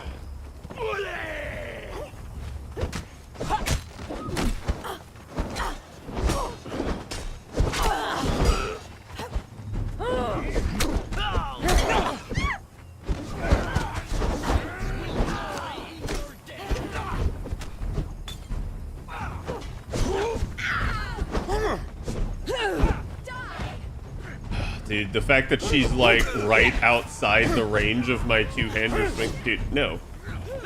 Stop this.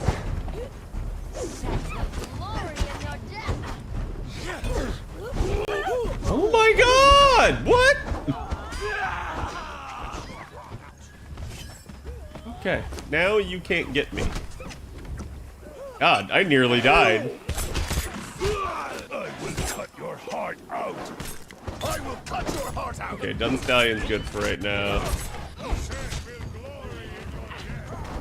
Like the cobra. Strikes, so do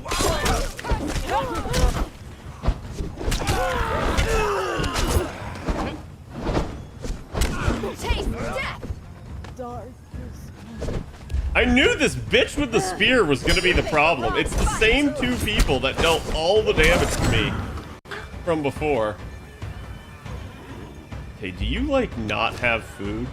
You do, but you don't have much. Okay, thankfully Dunstallion is, like, thick AF, so...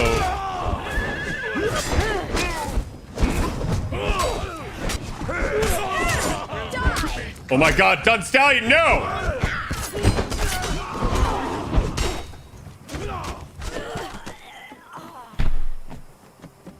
Bro, I'm not...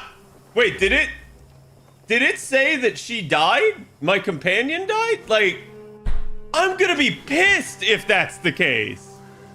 I'm gonna be really pissed. That should not be a thing.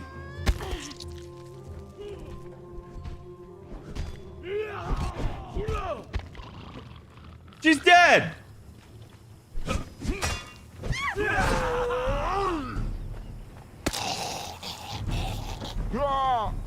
God, like, what? What?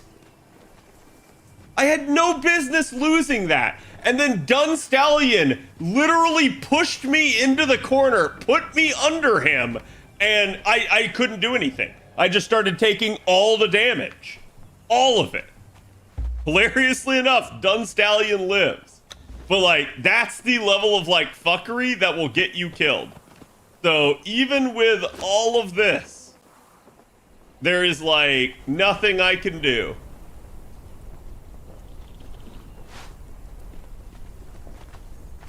God, that's infuriating.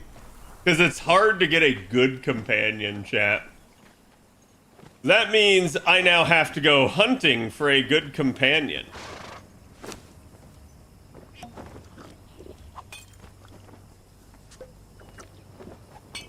Okay. Dunstallion still has food.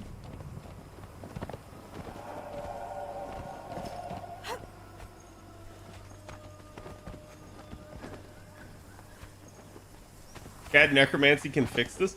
Dude, I wish you could, like, resurrect dead companions, but as far as I know, you cannot.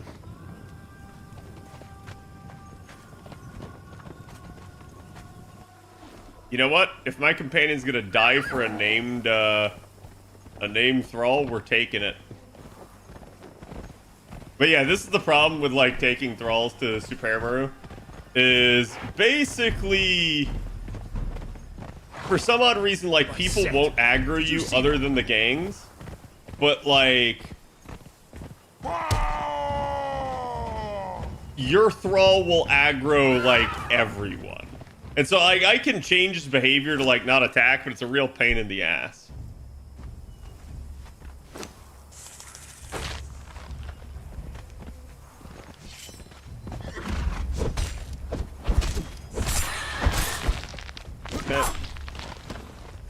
Bro, what?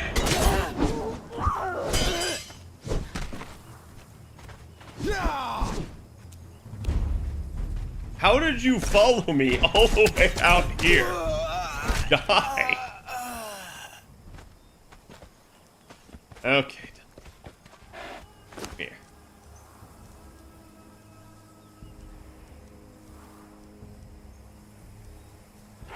You've got to carry some thralls for me. Here's what we're gonna do, chat. Okay, I gotta remember which one's which. It's about to become day or night? I think it's about to become day.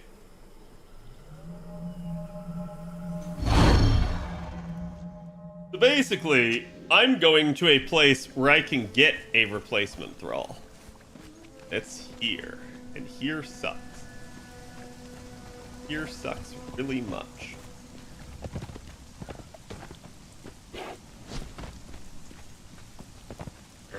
Especially on my own.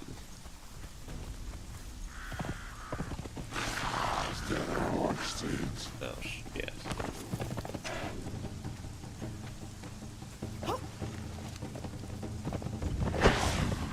Missed me with that shit.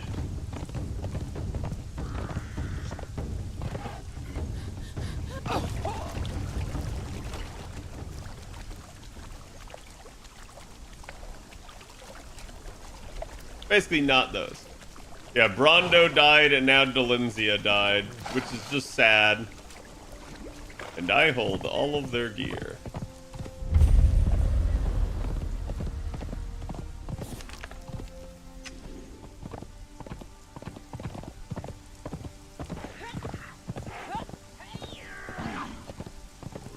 No closer.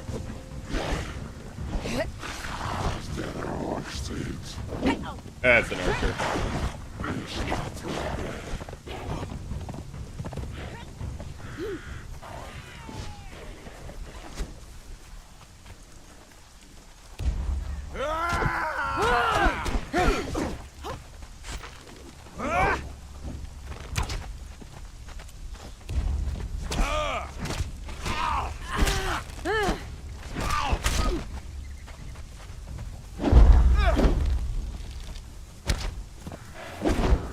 Okay. What? Okay. What? Can you stop super armoring me? Thank you.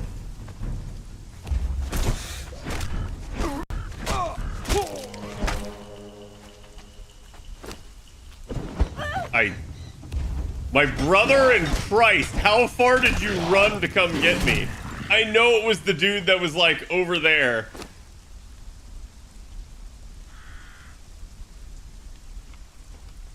Give me the Sumerian feast. I'm gonna have to go like very light on this one and only take things that are essential to me.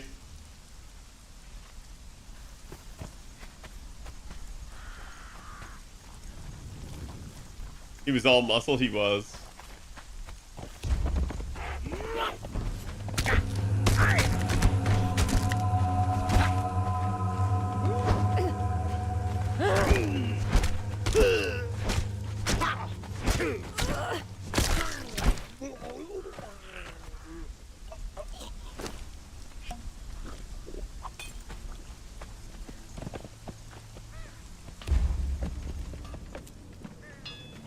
Okay, so Gods take you.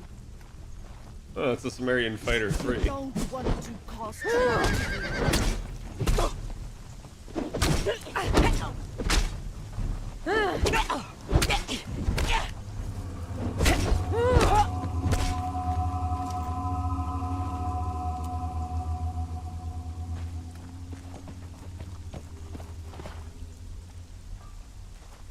I swear to all that is holy. This game does not want me to have nice things sometimes. Friend or foe, stand in this. Your death will be as meaningless as your Who's life. there?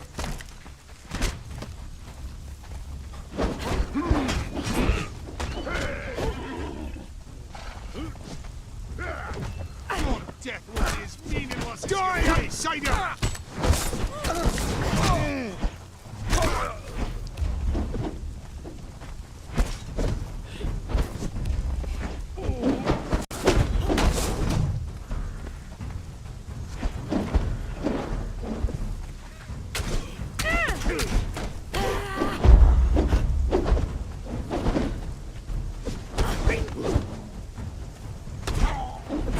Your death will be as meaningless as your life! What? Die, outsider! I'm not in a good spot. The two-handed sword dude is fucking me up. I gotta reset them.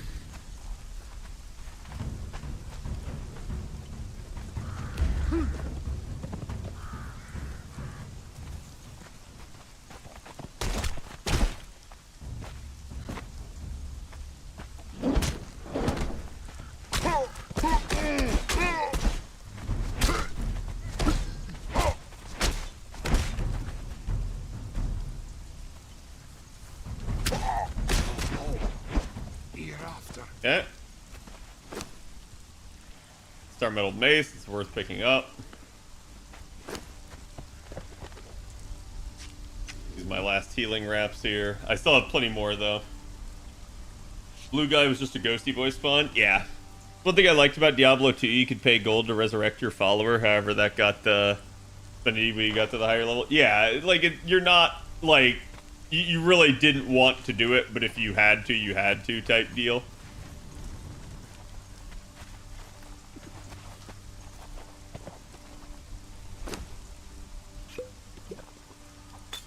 Okay, that'll heal me. Who's there? I will rip you apart! I'd rather you didn't.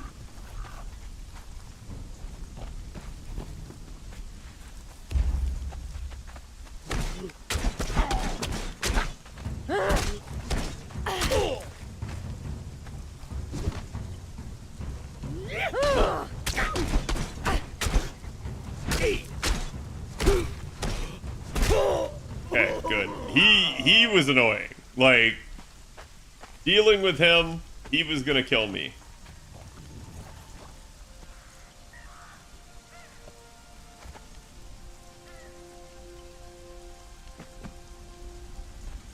So I don't think there's anyone important in there. I'm looking for a very specific, like, named thrall.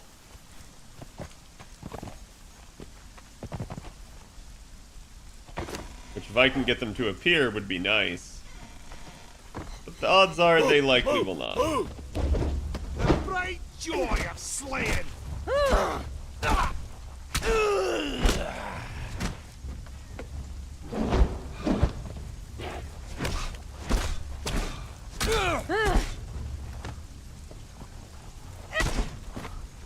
Die, outsider. Crumbs, poxy balls. Okay.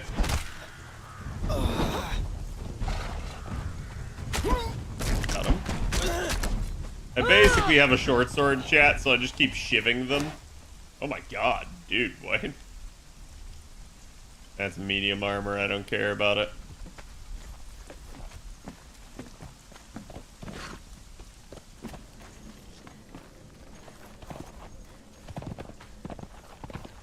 Gabby, thank you for the follow.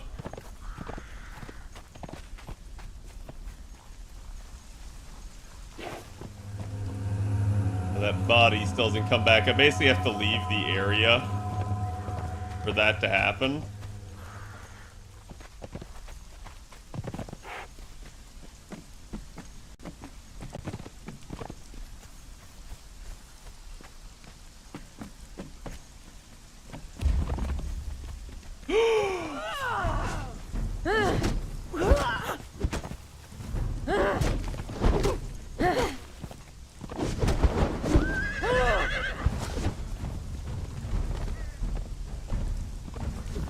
Curse you!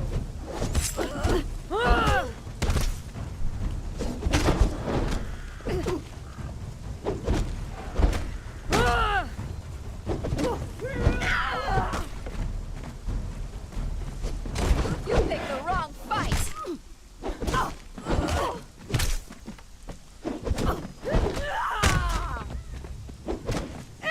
No, chat, you don't understand. Chat, you don't understand. That's my companion. That's my very same companion. And she just happened to be here.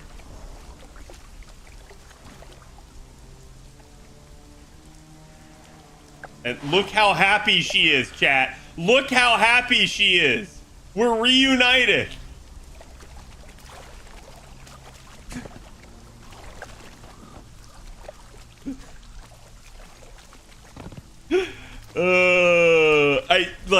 Chat, you have no idea. The odds of that happening are so, like, low. That had, like, 1% odds of happening.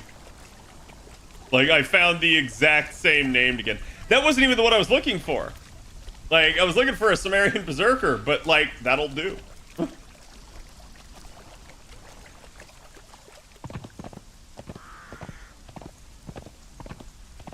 And now I just need to take no chances. She spins right round, yes.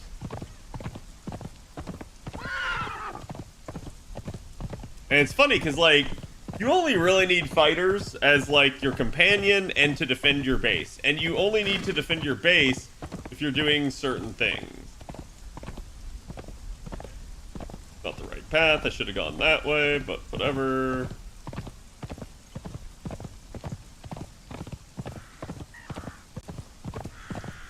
Good, this is actually the edge of the zone. In fact, I know where the fuck that goes. And it's terrifying.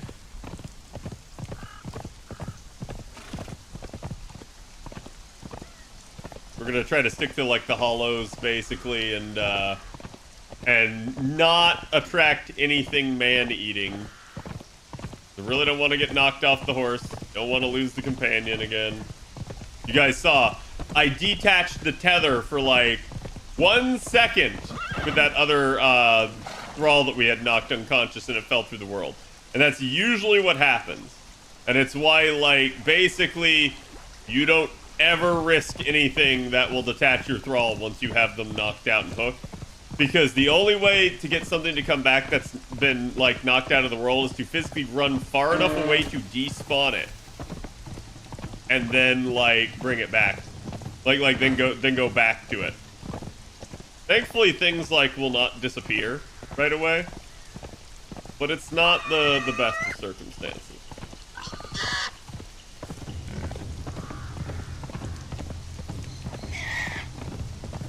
Okay, as long as I follow this wall, I should be in the clear.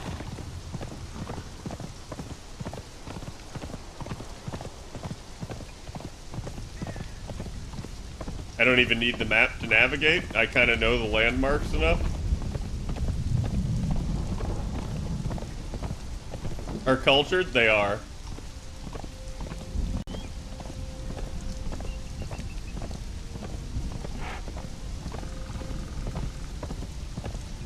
And here we go, chat. Here's the valley that our thing is located in. The only other threat is just wolves. That's it. That's all we have to do. In fact, Cadmelot should be coming into view soon.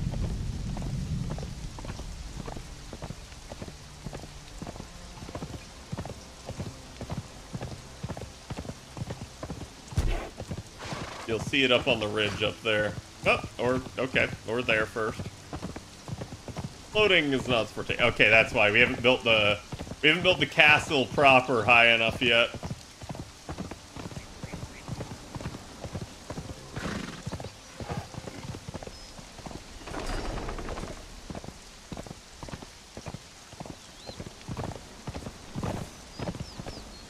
Oh, chat, I also summoned a demon horse, but it died. Ash killed it.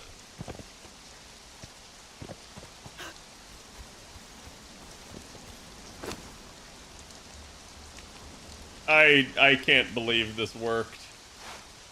I cannot believe we got her back.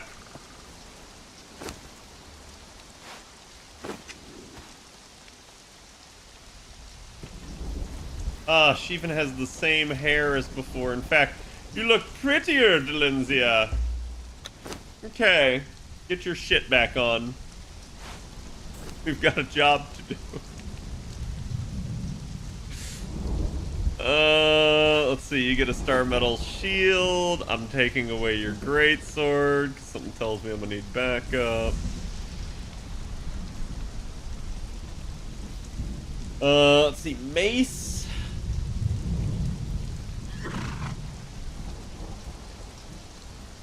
Or hammer. Go with mace. I think the mace moveset's just better.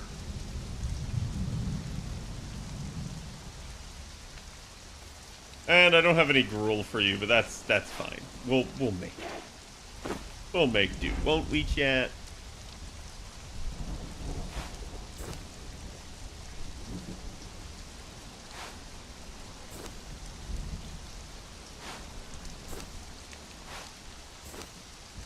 Okay. Crisis averted. Oh, wait, I've got to rename you.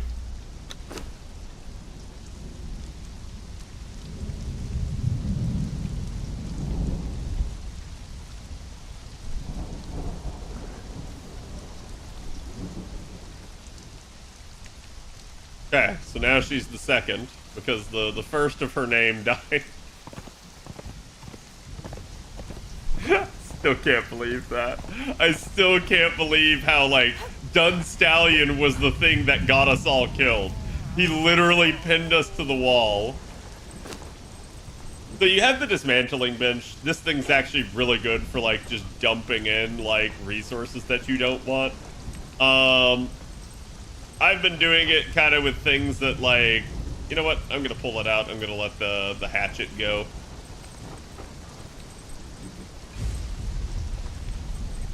And then basically just slowly but surely replacing armor pieces on people.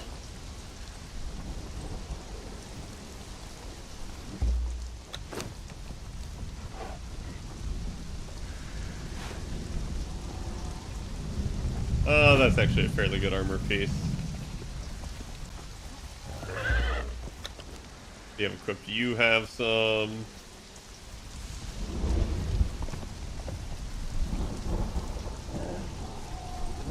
You have some.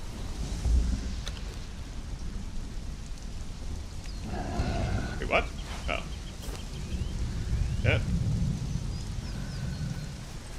Basically just giving them better loot. All around.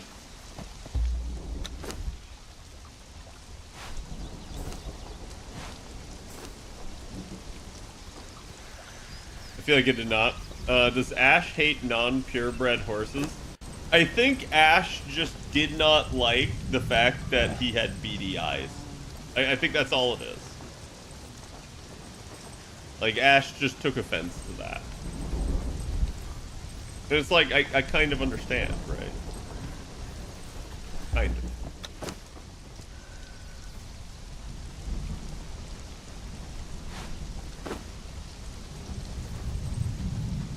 Okay. And then, chat? Yeah, like, I can give some of these people, like, the star metal weapons. Okay, he's already got a star metal hammer. the black ice one. I'm gonna give her the star metal hammer. You've got the Lemurian sword.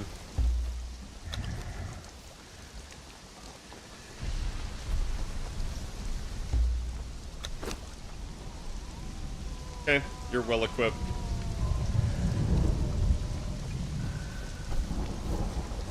Wait, is that a queen bee?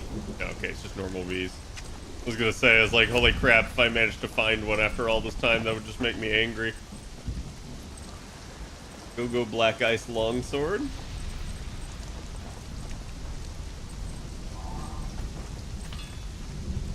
Oh, wait. So, Dun Stallion also has some, handy dandy doodads. Okay, chat. Gonna edge here. Oh, thank God. Okay, so chat, now she's clothed. Oh, now I can show you guys the ritual sacrifice. Just like you always wanted. Close your eyes if you're squeamish. I'm dead serious.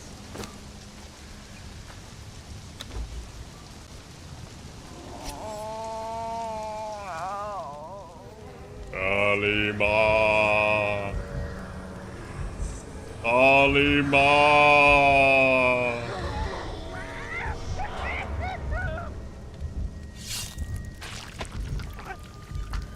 So there's that. Games, this is Conan Exiles. See, Bob crafted himself a set of gear. Bob, did we have all the resources for it? Also, your tits have spirals. Okay, and then we put the sacrificial blood in a flask, because, like, we don't want to lose it, right? Like, it's sacrificial blood. It's worth something.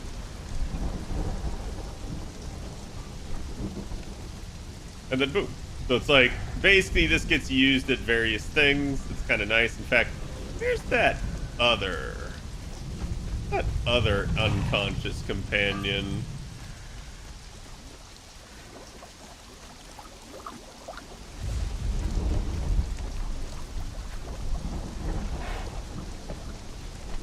I don't see her. She disappeared. So either she escaped or somebody killed her. Probably Bob.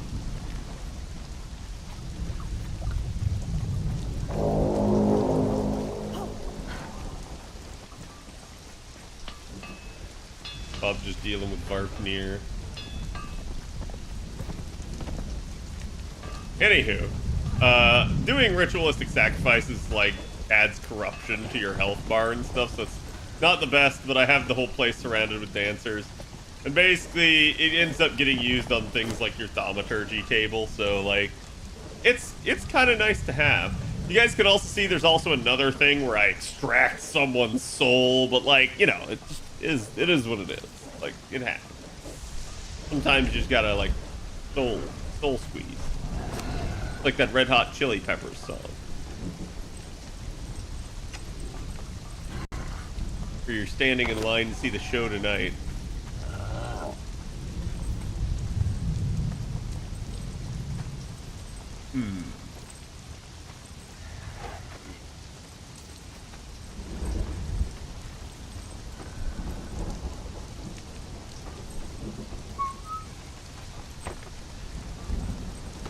You know as you do. Yeah, I mean, it's just normal, right? Like, I feel like you guys are pretty used to this, because I know you guys, like, you know, normally do ritualistic sacrifices in your houses, right? Like, it's just a pretty, like, average thing. Bob told me to get it away. Also, there's golem building, which we still need another arm, then we can make the companion to Rockley, who's somewhere out there. Bob, did you kill Rockley? I don't see Rockley. Oh, I don't know where he went.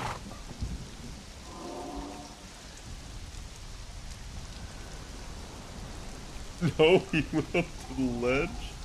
Oh no. Oh no. I don't think he's coming back, chat.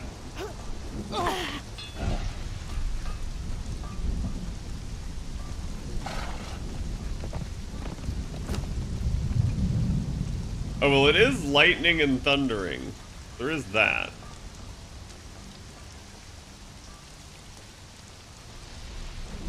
Gonna put our siege boulders up there. By the way, again, Bob, if you want to learn the religion of Yogg, there's a skull in that crate.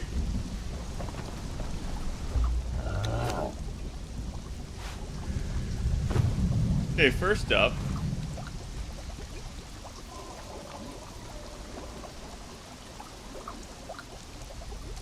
How does this overlap with another object? There is, like, no other object here.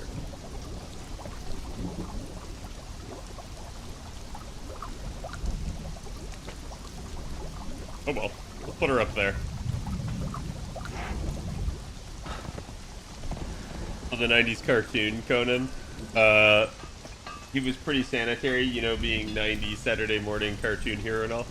I think it's just based off, like, all Conan type deal, right? Like, where it's, like, no one thing in particular. Trust me when I say this, chat. Like, there are so many titties in our base that I wish I could show you. Like, believe me, this game is not PG. I mean, you just witnessed me slit someone's throat, for God's sake. Like, it is not PG. I don't know how to say that any other way.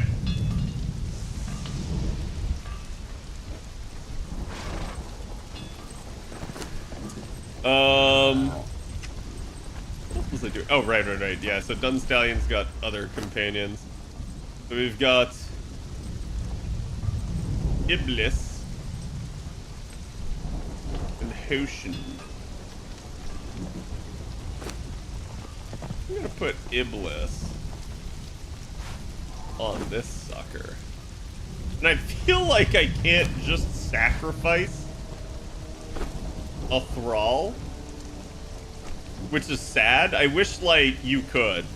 Like that you could sacrifice even converted thralls. Because that'd be kind of awesome.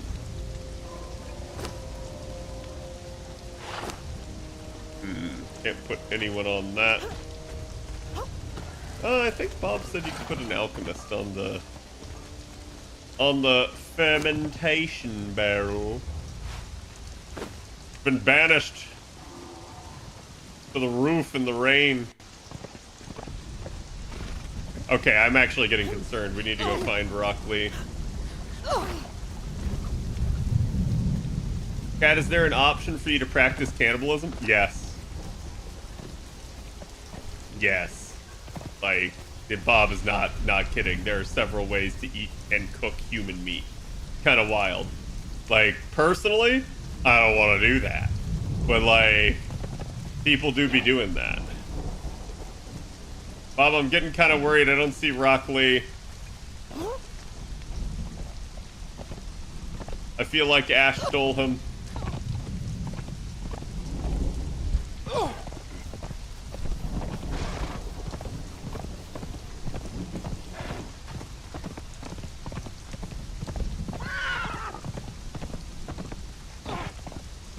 That's liable? No, that's conjecture.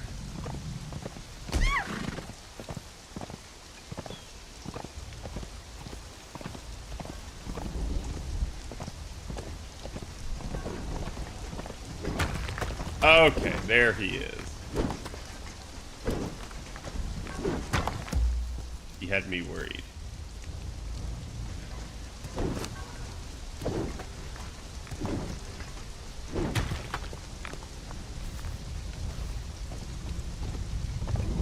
Chat? Got plenty of stuff. Interestingly enough, he has this, like, lightning head thing that's supposed to make him attract lightning bolts, but he doesn't seem to be attracting lightning bolts. Either the lightning bolts aren't striking nearby, or, like, he doesn't actually see. Chat, like, look at this one. Look at this one. This greets you on the way in. Look at the size of those things. It's nice. It's very nice. Okay, so that's a lot more stone cooking at least. Having him out there is kind of nice. I don't want to go out in the lightning. He's doing it just fine himself. Let's go put the worker bees back in. Then I think we got Hoshin, and I got a new taskmaster. New taskmaster. So I've got bees, chat. and you put bees in the beehive, and they go zzz, and they make they make honey. Are all titties in the game that big? No. No, in fact, what is it, like our named dancer upstairs, one of them? Oh my god, Dunstallion, you're always blocking the stairs. So this chick, she's a named dancer, and she's definitely not flat, right? But like, she is like not got big titties compared to like the gazongas that we see in other people. The veritable gazongas, chat. Okay, I'm gonna dismantle that.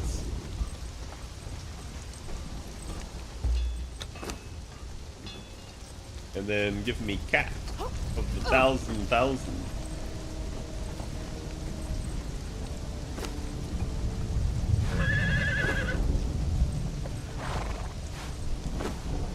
We have many a taskmaster. Now we have cat to work this. So, I don't know what Cat will do, but she should give something. She's a overseer. So, it's usually, like, I just wish they would tell you what the effects were. I could go look it up. It's not that hard. I just haven't. Then Dunstallion, you should have Hephaestion as the last one. Ocean Man. Actually, Hephaestion was female.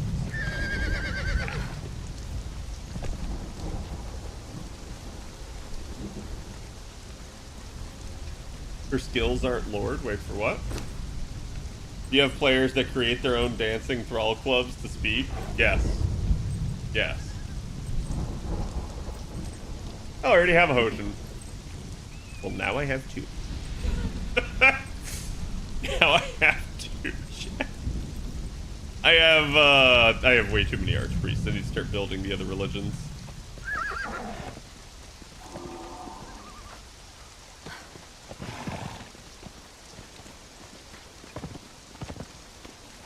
But I really do like the building in this game. There's quite a bit you could do. Like, all of this that you guys are seeing, chat, is player made. Like I built this. Bob built this. Like, this is not a like prefabricated structure. In fact, Bob did the layout for like the ground with the sandstone, and I've like done replacements on it. Although Bob needs to get me some more materials. In particular, we're running out of steel reinforcements. We're actually okay on bricks at the moment, for once. We're not normal. And actually, we're doing okay on shaped wood, but we will run out of that pretty fast.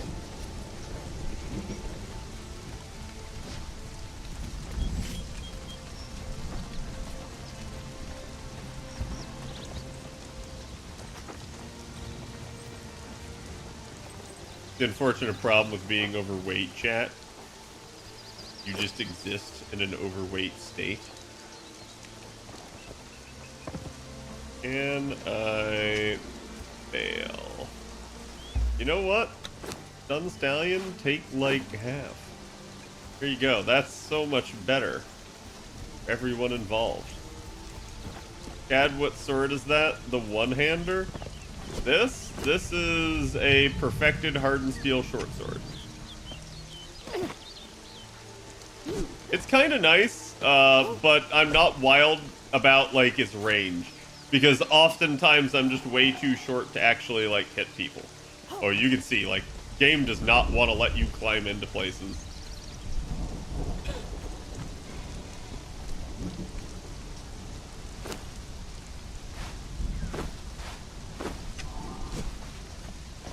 Okay, and so one of the other nice things, chat, is like, whenever I've got my construction hammer out, you can see I'm building like this ceiling slash roof tile. But if I want to build a different tile, I can just look at something and hit middle mouse button, and it will copy that item and allow me to start building it as long as I have the resources. So it's really, really good.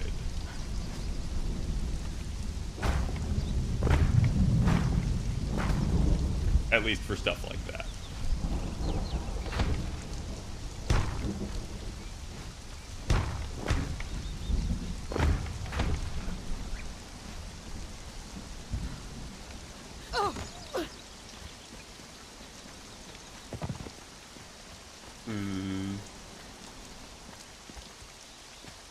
Did I leave openings in the wall? I did leave one here.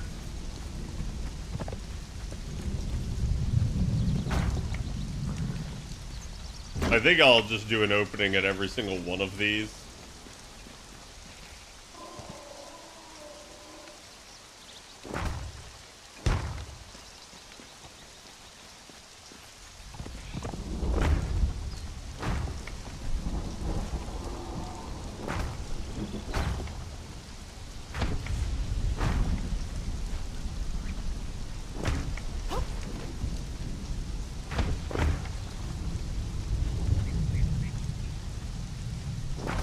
If you had to build in the frozen area, would you call it Chaldea? I can build in the frozen area. Would I call it Chaldea? Maybe. I swear to God, Dunstallion, why are you the way that you are?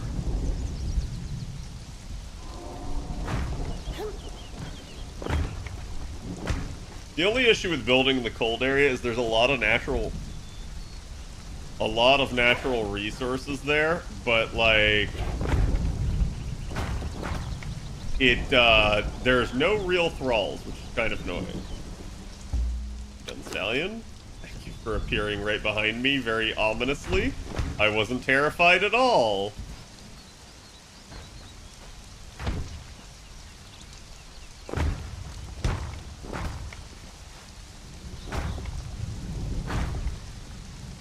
Okay. There you guys can see I'm out of shaped wood. That's perfectly fine. And this is usually what I have to do, is I have to keep going back and getting more resources. But that travel time allows Bob to like stockpile more resources. If I just constantly were able to build, we'd never have anything. And this is actually like now to encapsulate the entire like back half. So we'll basically with this have 2 full walls encircling the entire like outer ring, which is pretty nice.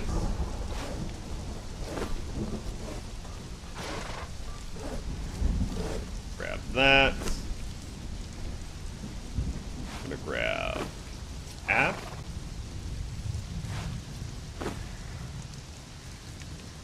$99. There we go.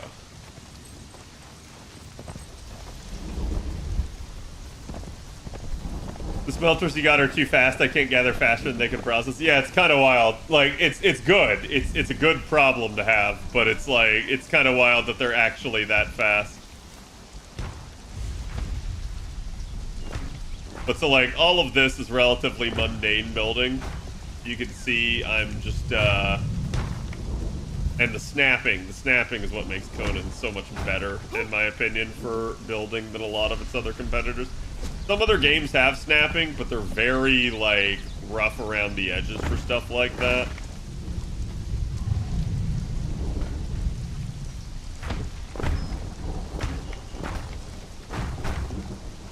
Not that you don't occasionally miss, but, like, it's really quite good. So now you guys can see, other than the gaps that we've built for doors, we've pretty much now fully, like, gotten two full walls here. This is kind of nice, too, because it also means that defensively you can, like, run between the walls here. It also means there's, like, an outer wall and an inner wall where, like, if they pierce the outer wall, you have the capability to, like, defend yourself and get in there and fight them off before they pierce the inner one. So it's definitely nice. Why is Delinda constantly T-posing on you? She doesn't appear to be to me. But alright, chat, that's going to be it for tonight. Let me see who all's on. I see a Mr. Faye, so I'm going to send you guys Faye's way. I hope you guys had fun. And look forward to more videos tomorrow. Again, I have to apologize for no schedule and not getting the videos out sooner. Please bear with me. I'm still kind of recovering from the whole being sick and that, like, putting off a bunch of stuff. So we're definitely getting back into the swing of things, though. So, hope you guys had a good one. I will see you all tomorrow. Good night. Give Faye my love.